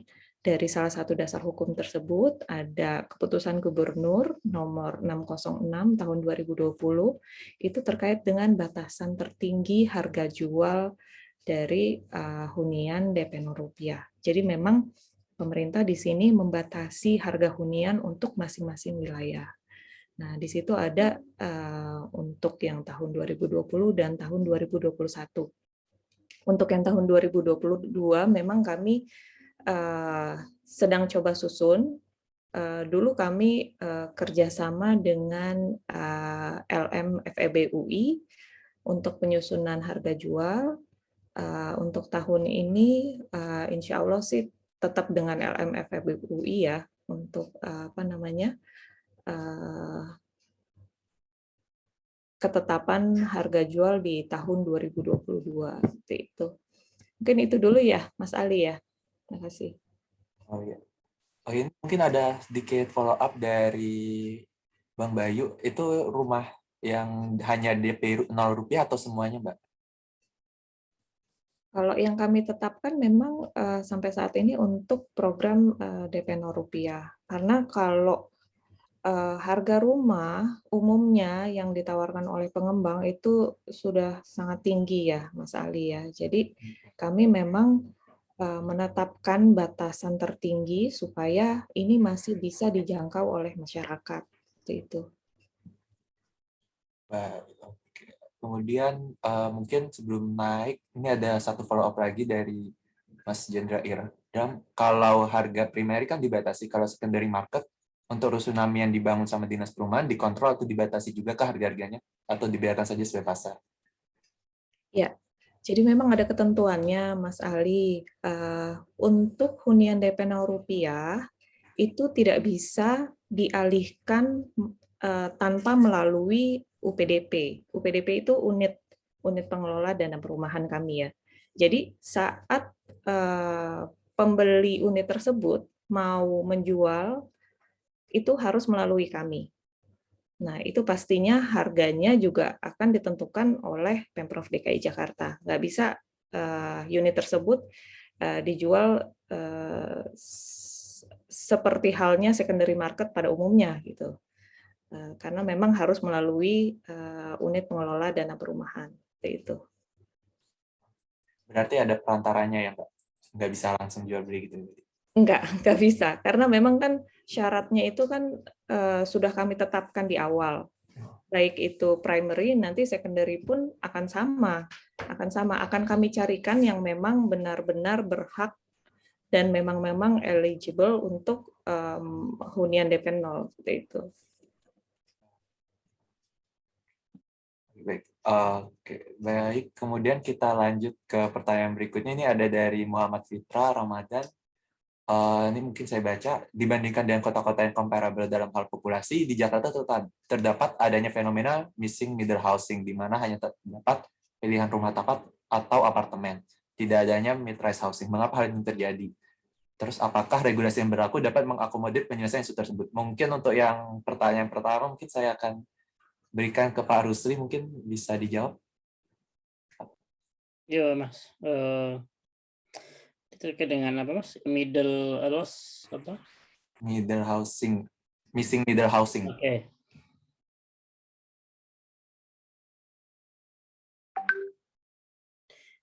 Middle rise itu apa ya maksudnya?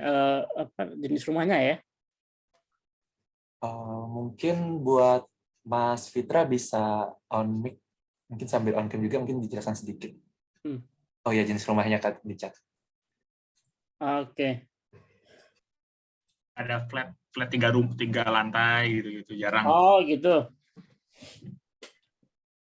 Flat kan biasanya banyak kan, kalau di Jepang itu kan banyak yang 3 lantai 4 lantai cuma barengan gitu, tapi di kita tuh kulturnya nggak ada ya.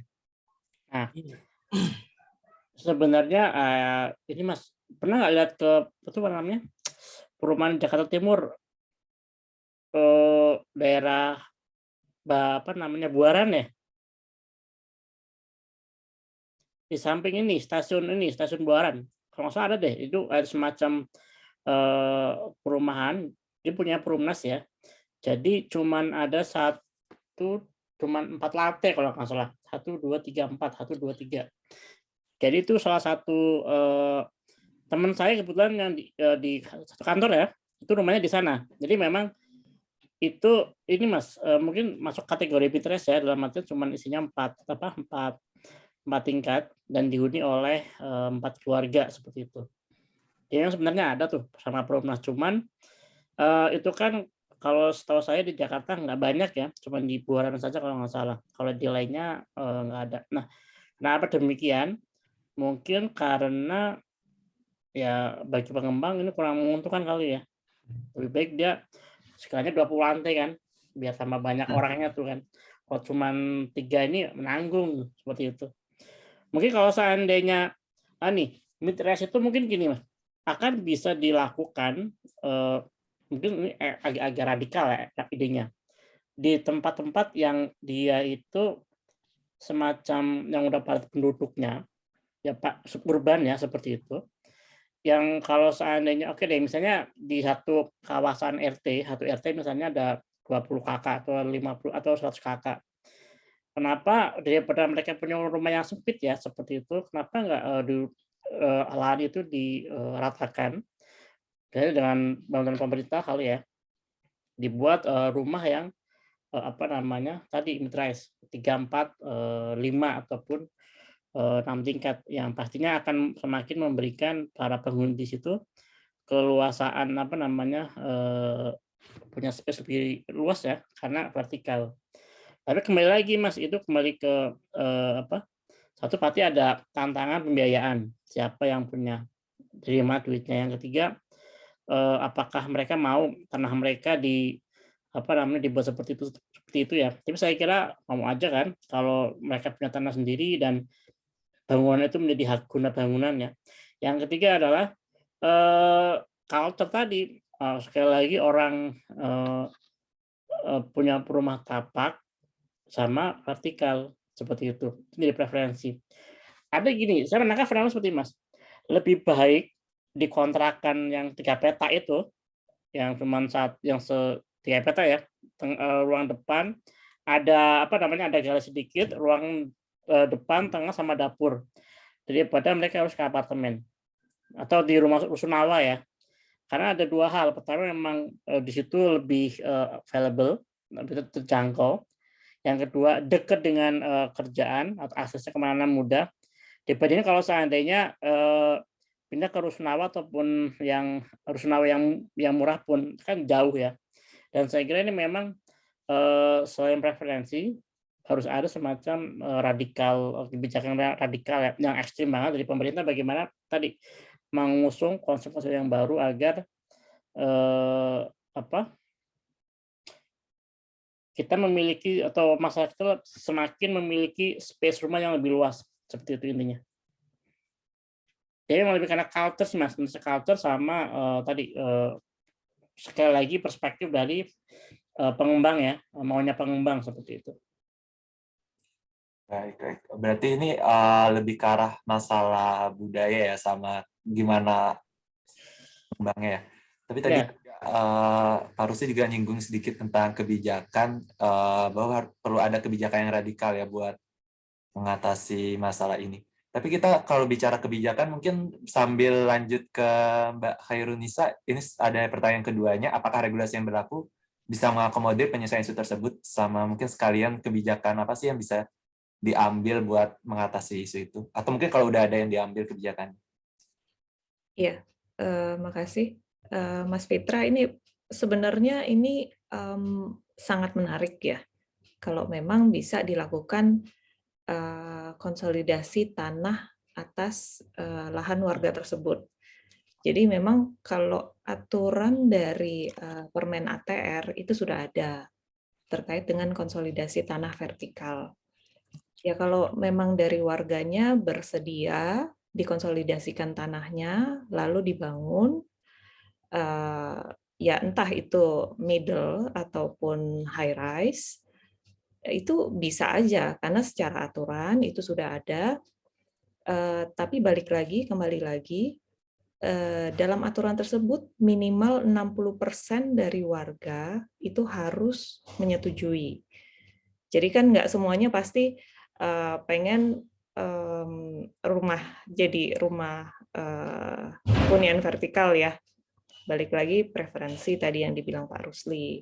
Tapi kalaupun memang dari warga tersebut bersedia, itu akan lebih baik gitu. Selain kita dapat hunian yang lebih layak, itu di situ juga ada pengembalian dari tata ruang. Misalnya di situ bisa dibangun taman, sisanya atau fasilitas-fasilitas lain yang bisa menunjang kebutuhan warga ya, PSU. Nah, itu kan akan lebih baik. Tapi ya balik lagi, kalau memang ada keinginan dari warga, ini sebenarnya sudah ada produk hukumnya yang bisa dilakukan, yaitu dengan konsolidasi tanah vertikal. Nah, yang kedua, memang betul yang Pak Rusli bilang, harus ada investor yang terlibat di situ. Karena kalau dilihat kan nilai investasi konstruksi itu tidak murah. Makin tinggi bangunannya, otomatis biaya konstruksi akan makin tinggi. Nah, kalau ada investor, pastinya dia nggak akan bangun middle rise ya. Pastinya dia akan mencari keuntungan yang sebesar-besarnya. Karena akan mereka bagi dengan secara proporsional dengan para pemilik lahan. Nah, hal-hal tersebut sebenarnya sangat menarik, betul, Mas Fitra. Kami pun saat ini sedang berdiskusi dengan BPN karena BPN sedang melakukan salah satu kajian, yaitu konsolidasi tanah vertikal di kawasan Cipinang Besar Selatan ya. Di situ kami juga ikut karena Cipinang Besar Selatan itu salah satu lokasi Community Action Plan. Nah, di situ memang hasil rekomendasi dari CAP bahwa akan baik kalau di situ dibangun rumah susun. Jadi akan ada lahan yang tersedia untuk penghijauan, lalu akan tersedia juga hunian yang lebih layak bagi warga yang berada di lokasi tersebut. Nah, kalau sampai saat ini sih kami masih sebatas kajian ya, Mas Fitra. Ya mudah-mudahan kalau ke depannya memang ada kesepakatan dari warga untuk mengkonsolidasikan lahannya, juga ada investor yang berminat untuk membangun di lokasi tersebut, insya Allah ya. Ini salah satu program yang bisa gimana ya bahasanya, sekali gebuk dapat beberapa gitu ya. Nah, selain kita bisa penataan permukiman, kita juga bisa mengembalikan zona hijau di situ. Nah, hal-hal itu kan akan bermanfaat bagi warga itu sendiri. Juga warga juga bisa mendapatkan keuntungan karena bagi pemilik lahan secara nilai nanti akan dihitung oleh BPN proporsinya itu berapa gitu. Misalnya dia punya lahan yang sekarang 30 meter persegi, nantinya dia akan dapat misalnya 1 unit plus 1 unit yang lebih kecil gitu. Misalnya seperti itu. Nah, itu kan berarti kan warga tersebut mendapatkan keuntungan dari konsolidasi tanah vertikal. Nah, balik lagi tergantung preferensi dari warga. Karena biaya maintenance dari bangunan vertikal itu tidak murah pastinya, dan itu harus ditanggung oleh para pemilik. Nah, itu sih yang bisa saya jelaskan, Mas Ali, Mas Fitra. Terima kasih. Sudah. Gimana buat Mas Fitra, apakah sudah cukup menjawab pertanyaan? Baik, kalau begitu mungkin kita akan lanjut ke berikutnya dari Mas Juandra Irdam. Seberapa efektifkah DP 0% ini dan vacancy rate Rusunami dan Rusunawa saat ini berapa secara keseluruhan? Vacancy rate yang dibangun sama Dinas Perumahan maksudnya. Ya. Silakan. Ya, jadi ini maksudnya okupansi ya, tingkat keterhunian. Tingkat keterhunian dari Rusunawa sendiri itu saat ini lebih dari 80%. Sedangkan untuk Rusunami yang DP 0 rupiah itu lebih dari 90%, karena sekarang ini sisanya itu hanya 60 sekian ya untuk yang Samawa. Lalu untuk yang Bandar Kemayoran sudah sold out, yang di Centraland juga kami juga sisa 14 gitu ya. Jadi memang untuk okupansi itu cukup tinggi ya. Itu. Nah, lalu mungkin gini Mas Ali, mungkin bisa saya jelaskan juga. Awal-awal program DP 0 rupiah ini Pak Gubernur menugaskan Saranajaya, Jakarta Propertindo, dan juga PD Pasar Jaya itu untuk melakukan pembangunan hunian tuh. Jadi memang di awal-awal tuh Pak Gub tuh sudah menunjuk ketiga BUMD tersebut untuk memulai program ini gitu. Makanya Saranajaya sudah membangun dan saat ini juga ada membangun di lokasi yang lain. Kami tidak hanya menggandeng swasta. Nah, swasta yang kami gandeng ini memang baru satu, karena harga yang kami tetapkan mungkin nggak akan diterima oleh semua pengembang. Mungkin mereka pikir ini harganya terlalu rendah atau apa gitu. Tapi ya disitulah fungsi dari pemerintah. Kami ingin menjaga harga tersebut tetap terjangkau bagi masyarakat. Seperti itu. Mungkin itu Mas Ali. Terima kasih. Baik. Buat tadi Mas Juandra Irham apakah sudah menjawab terkait itu vacancy rate? Ini berarti sekalian menjawab yang Mas Angga Fidrian, berarti vacancy rate itu tingkat kosong, berarti benar ya? Oke, mungkin kalau begitu kita lanjut saja. Berikutnya ada ini dari Mas Nobi bertanya. ini apakah ada program pinjaman dari DKIK untuk warga bisa punya rumah sendiri, bukan yang DP 0? Kira-kira ada nggak, Mbak? Ini ini mungkin ada, kalau bukan DP 0, ini maksudnya pinjaman ya. Kalau pinjaman mungkin dari Bank DKI ya. Bank DKI, karena kalau dari Pemprov DKI sendiri memang kalau terkait pembiayaan rumah ya DP 0 ini gitu. Itu sih yang bisa saya sampaikan. Mungkin bisa saya lanjutkan ya, yang ini ya, yang dari Mas Fahri ya, kelahiran 98 nggak bisa. Jadi gini Mas Fahri, kalau yang tadi saya jelaskan itu kan terkait dengan rusunawa milenial ya.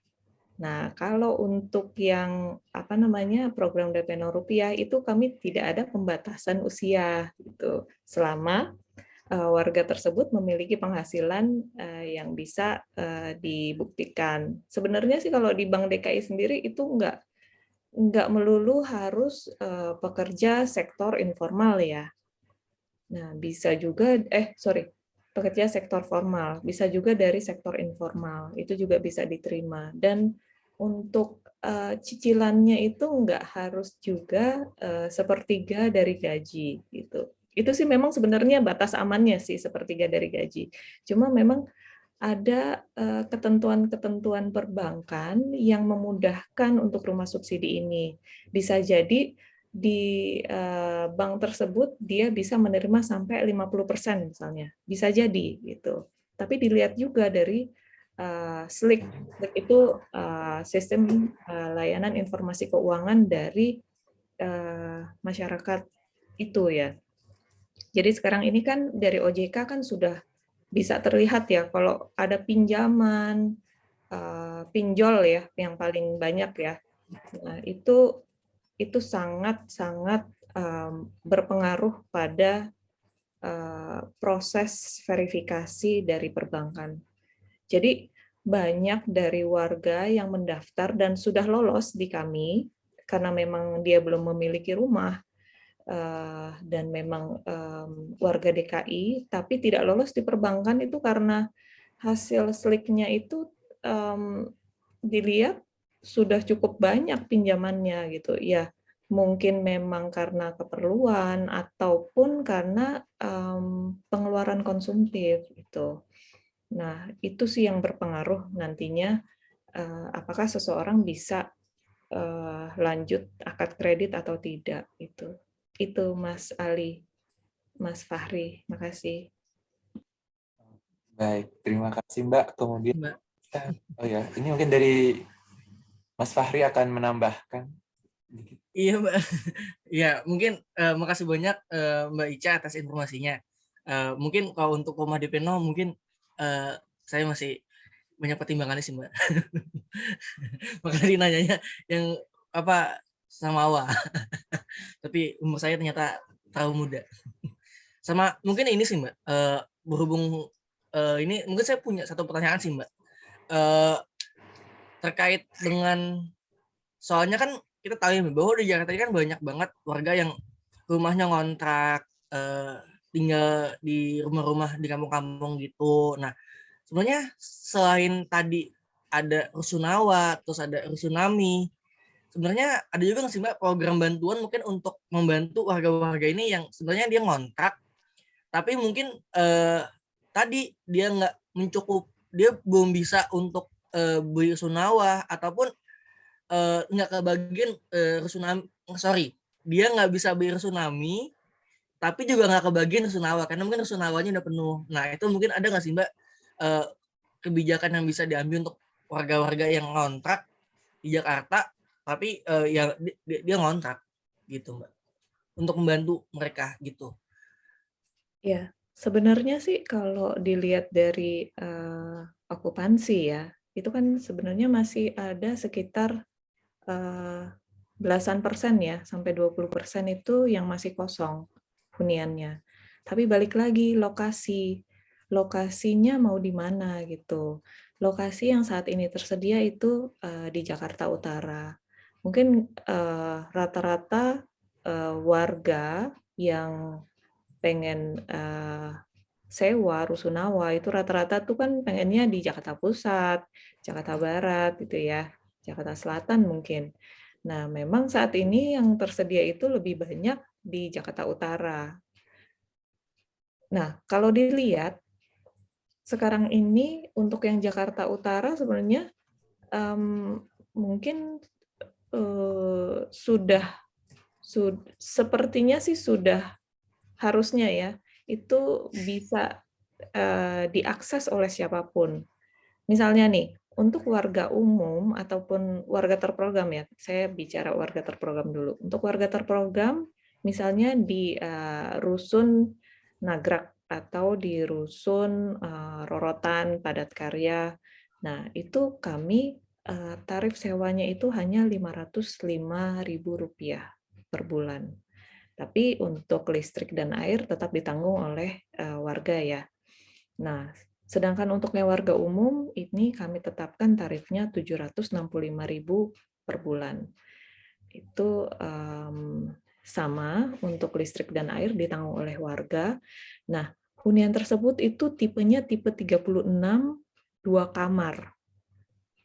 Kan untuk di Jakarta kan dengan harga sekian kan cukup murah ya. Sekarang kan kos-kosan aja kan mungkin udah berapa ya. Dan ini fasilitasnya ada Transjakarta yang menghubungkan dari rusun ke feeder busway terdekat. Itu sebenarnya ini bisa diakses sih sama orang. Cuma memang balik lagi preferensi orang kan tiap orang akan berbeda ya. Misalnya saya biasa tinggal di Jakarta Barat, saya nggak bersedia tinggal di Jakarta Utara. Kadang kan orang kan seperti itu. Atau rumah keluarga saya ini banyak kan di Jakarta Timur, saya nggak mau tinggal di Jakarta Utara gitu. Jadi memang ya balik lagi, keinginan dari masing-masing warga itu kan berbeda-beda. Jadi yang bisa kami deliver kepada warga, memang saat ini untuk rusun-rusun yang di daerah-daerah potensial ya, kami menyebutnya, itu memang belum banyak. Karena memang land banking kami belum banyak di daerah tersebut. Ya semoga ke depannya ini kami bisa menambah lagi ya untuk rusun-rusun yang di daerah-daerah yang lebih diminati oleh masyarakat, seperti di Jakarta Selatan misalnya. Ya insya Allah di tahun 2022 ini bisa terwujud gitu. Itu sih yang bisa saya sampaikan. Oke, makasih banyak Mbak. Ya, sama-sama. Makasih buat Mbak Hairunisa. Ini mungkin sebelumnya untuk Bang Bayu mungkin akan live terlebih dahulu, mungkin sekitar jam 4. Tapi ini karena ada satu pertanyaan yang khusus buat Mas Bayu, mungkin bisa dijawab dulu Bang, apakah tidak apa-apa? Boleh Bang. Yang ini, saya sebagai dari Mas Fitra juga, saya sebagai mahasiswa UI ingin bertanya apa program BEM UI sekarang yang juga mengadvokasikan untuk perumahan yang affordable khususnya untuk lulusan UI. Mungkin bisa dijawab. Sebenarnya kalau program BEM UI kayaknya belum ada ya Bang ya untuk terkait dengan ya masalah-masalah perumahan yang affordable ini kan kalau kata Bang Fitra gitu. Tapi jadi saya nggak tahu ya ini bisa diakomodir atau tidak gitu kan, karena ya kayaknya ini juga udah tentang tentang kebutuhan atau preferensi masing-masing gitu kan ya. Terus ya mungkin kalau misalnya tentang pasca kampus biasanya kan BEM UI itu biasanya mengakomodirnya di misalnya bagian pengembangannya gitu, atau misalnya pengetahuan tentang pasca kampusnya gitu. Jadi ya kita kan tidak kemudian misalnya menyediakan lapangan pekerjaan untuk lulusan UI gitu, misalnya yang dilakukan oleh BEM UI gitu, tapi lebih kepada misalnya memberitahu gitu ya, misalnya kayak ada career talk di UI gitu, atau misalnya ada after campus series juga di BEM UI. Jadi lebih kepada memberitahu bagaimana misalnya tentang kehidupan pasca kampus gitu kan. Nah mungkin kalau misalnya dari pertanyaan Bang Fitra ini lebih kepada mungkin bisa nanti ya untuk BEM UI misalnya mengadakan juga seperti ini ya, webinar tentang perumahan gitu ya, lebih kepada kepengetahuannya aja sih Bang Ali paling yang bisa diakomodir gitu. Berarti sejauh ini belum ada program yang spesifik gitu ya Bang, cuma Ya, nanti bisa aja ada kayak pencerdasan atau awareness gitu ya. betul, apalagi kayaknya belum bisa sih sampai mengadvokasikan gitu. Baik. Oke, terima kasih Bang Bayu. Mungkin ini mungkin dari Bang Bayu mungkin ada pesan terakhir, mungkin harapannya terhadap isu ini. Mungkin sebelum kita Mungkin iya, sebelumnya saya mohon maaf karena ada agenda lagi jam 4 dengan beberapa pengurus internal BEM UI gitu. Jadi mungkin saya harus duluan. Nah, mungkin ya terima kasih sebelumnya sudah mengundang saya dalam diskusi pada sore hari ini gitu. Selain tadi saya juga bisa memberikan pandangan saya gitu ya terhadap rumah milenial gitu, harga rumah yang semakin tinggi, juga tentang bagaimana milenial anak muda nih kira-kira bisa atau enggak punya rumah gitu. Tapi di sisi lain tadi saya juga mendapatkan banyak pengetahuan baru ya dari Bang Rusli, dari Mbak Khairunisa gitu, dan juga dari pertanyaan-pertanyaan tadi sih menurut saya itu juga pertanyaan yang bikin saya penasaran juga gitu, jawabannya tuh seperti apa gitu. Atau kayak tadi muncul juga tuh istilah-istilah yang baru saya ketahui seperti middle house ya kalau nggak salah. Terus habis itu konsolidasi tanah tadi juga ya, menurut saya itu diksi-diksi yang baru saya ketahui dan menarik gitu untuk diketahui oleh kita semua. Paling itu yang bisa saya sampaikan. Sekali lagi terima kasih atas kesempatannya. Mohon maaf kalau masih banyak kekurangan. Ini tuh Bang Ali. baik, terima kasih juga buat Bang Bayu sudah mau hadir ke sini. Setelah itu mungkin bisa kita lanjut lagi mungkin ya, atau udah Mas buat Mas hostnya, Mas Fahri gimana? Kita lanjut saja atau bagaimana?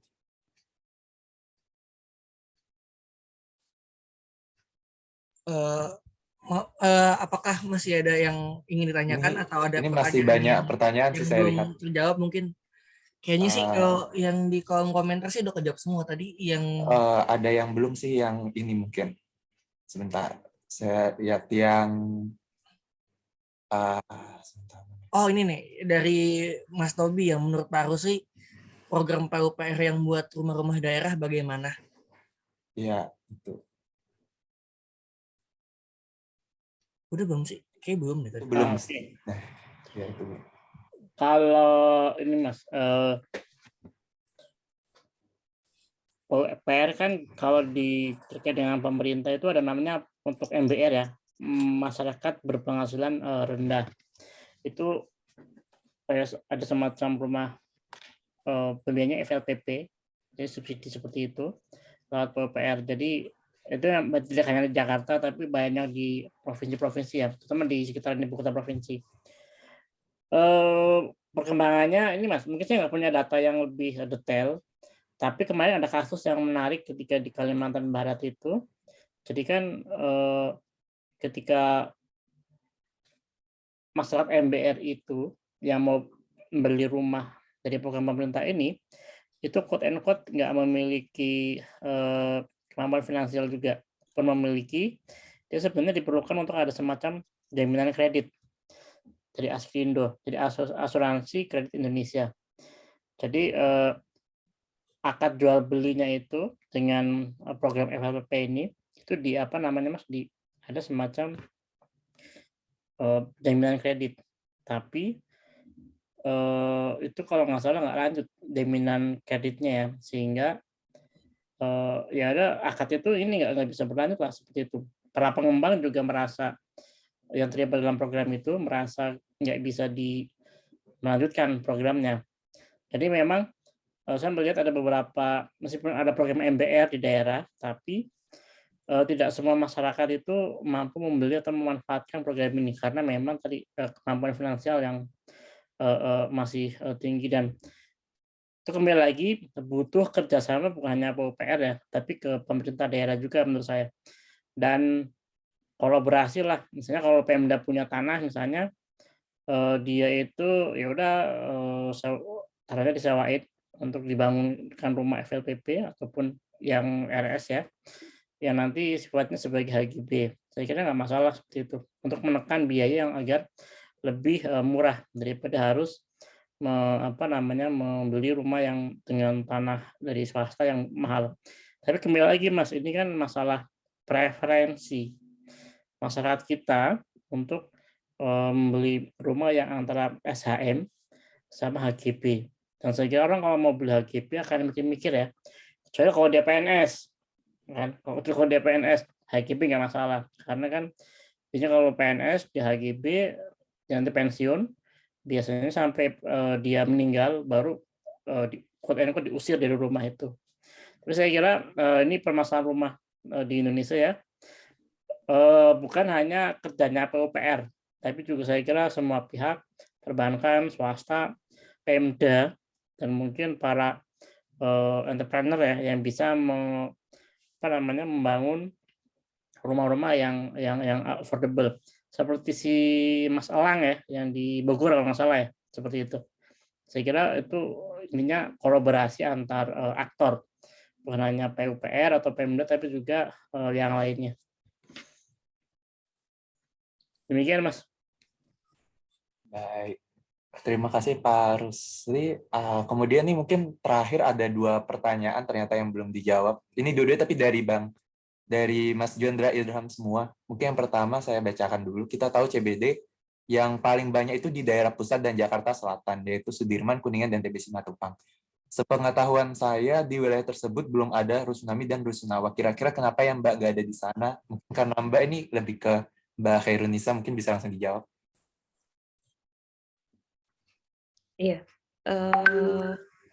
dari Mas Juandra ya. Ya, memang seperti yang tadi saya bilang, untuk lokasi-lokasi favorit itu kan memang di pusat, di selatan ya. Memang kami untuk lahan sendiri, ini yang terkait dengan Rusunawa, memang sangat terbatas di sana. Jadi memang land banking kami itu nggak banyak di sana. Jadi otomatis Rusunawa yang ada di sana juga masih sedikit ya. Nah, kalau untuk Rusunami sendiri, melihat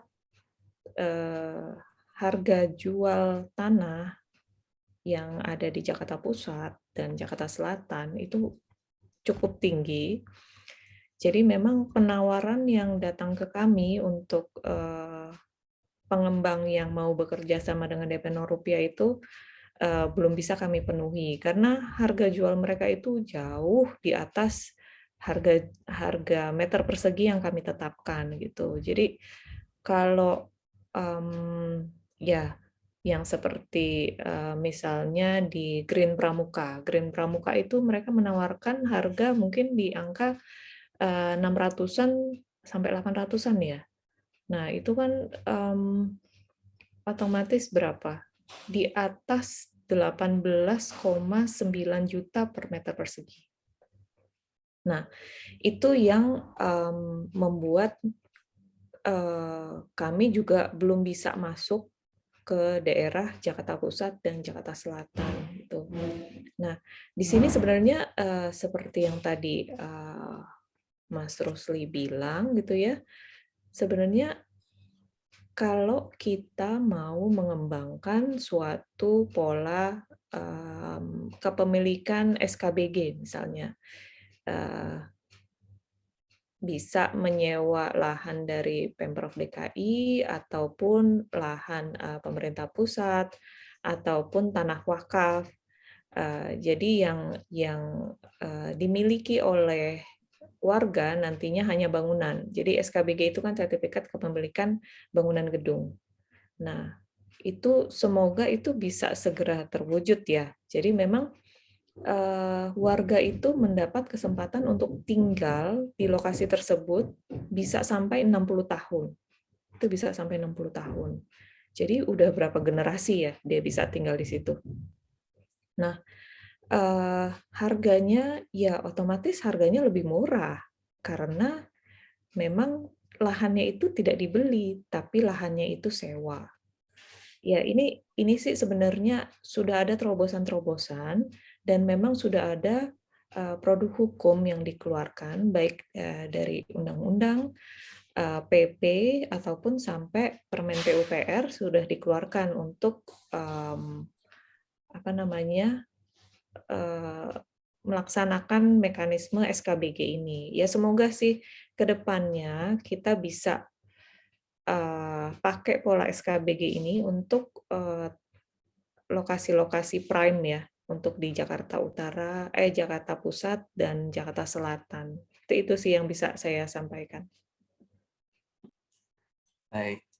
Kemudian lanjut lagi dari Mas Juandra lagi, mungkin ini ada pertanyaan juga. Maaf, pertanyaan awal banget. Kira-kira kalau ada pihak swasta mau kerjasama terkait pengembangan perumahan dan policy untuk mengatasi masalah affordable housing ini, ada channel yang bisa dihubungi nggak ya?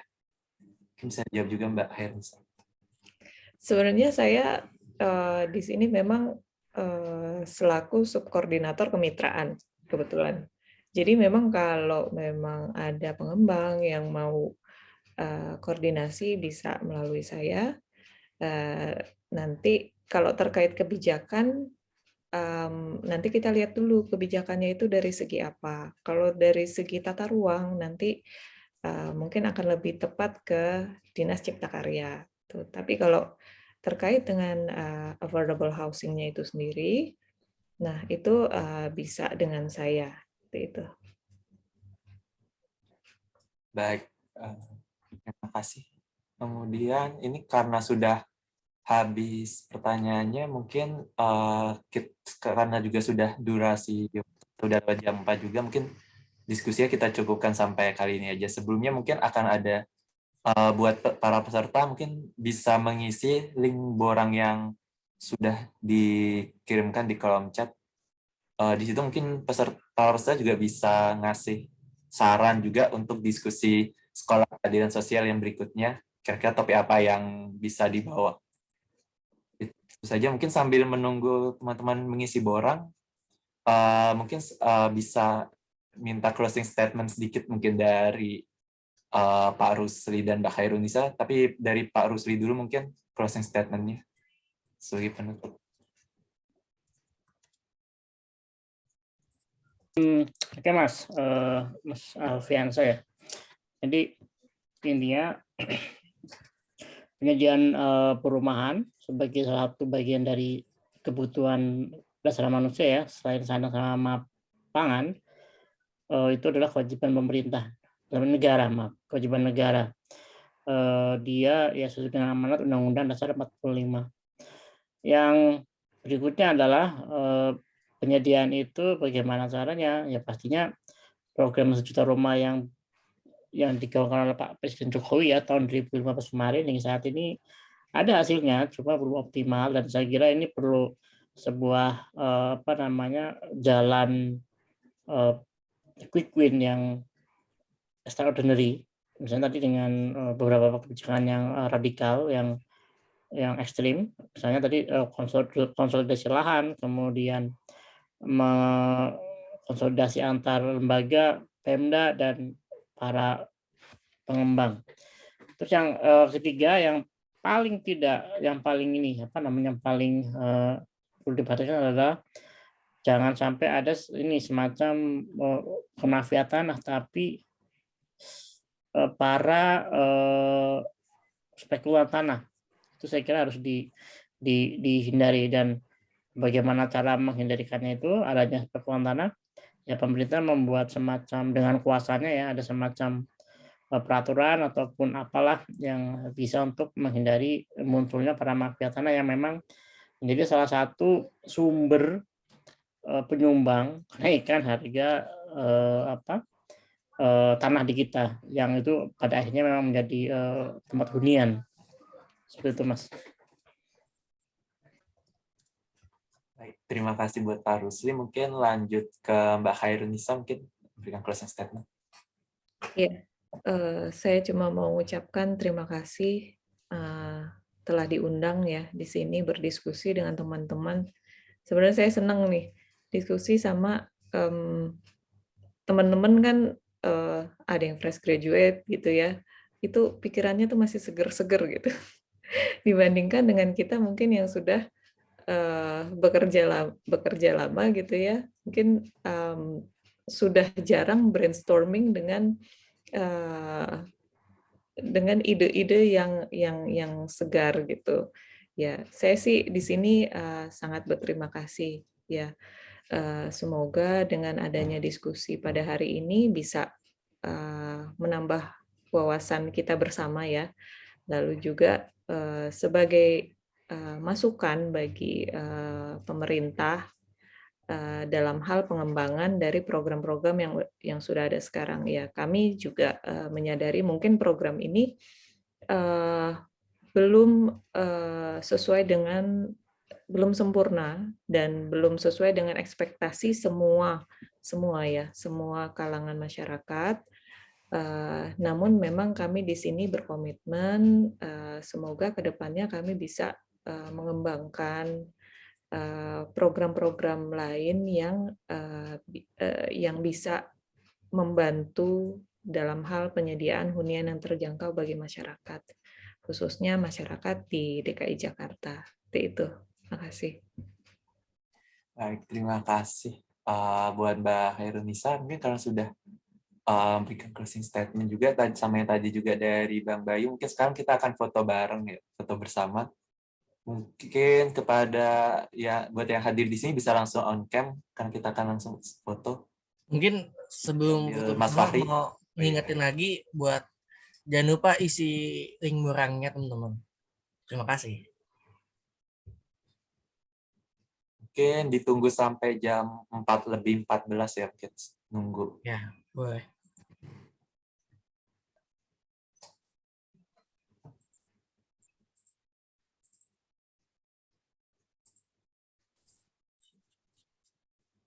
Oh ya, tidak apa-apa, Mas Azam.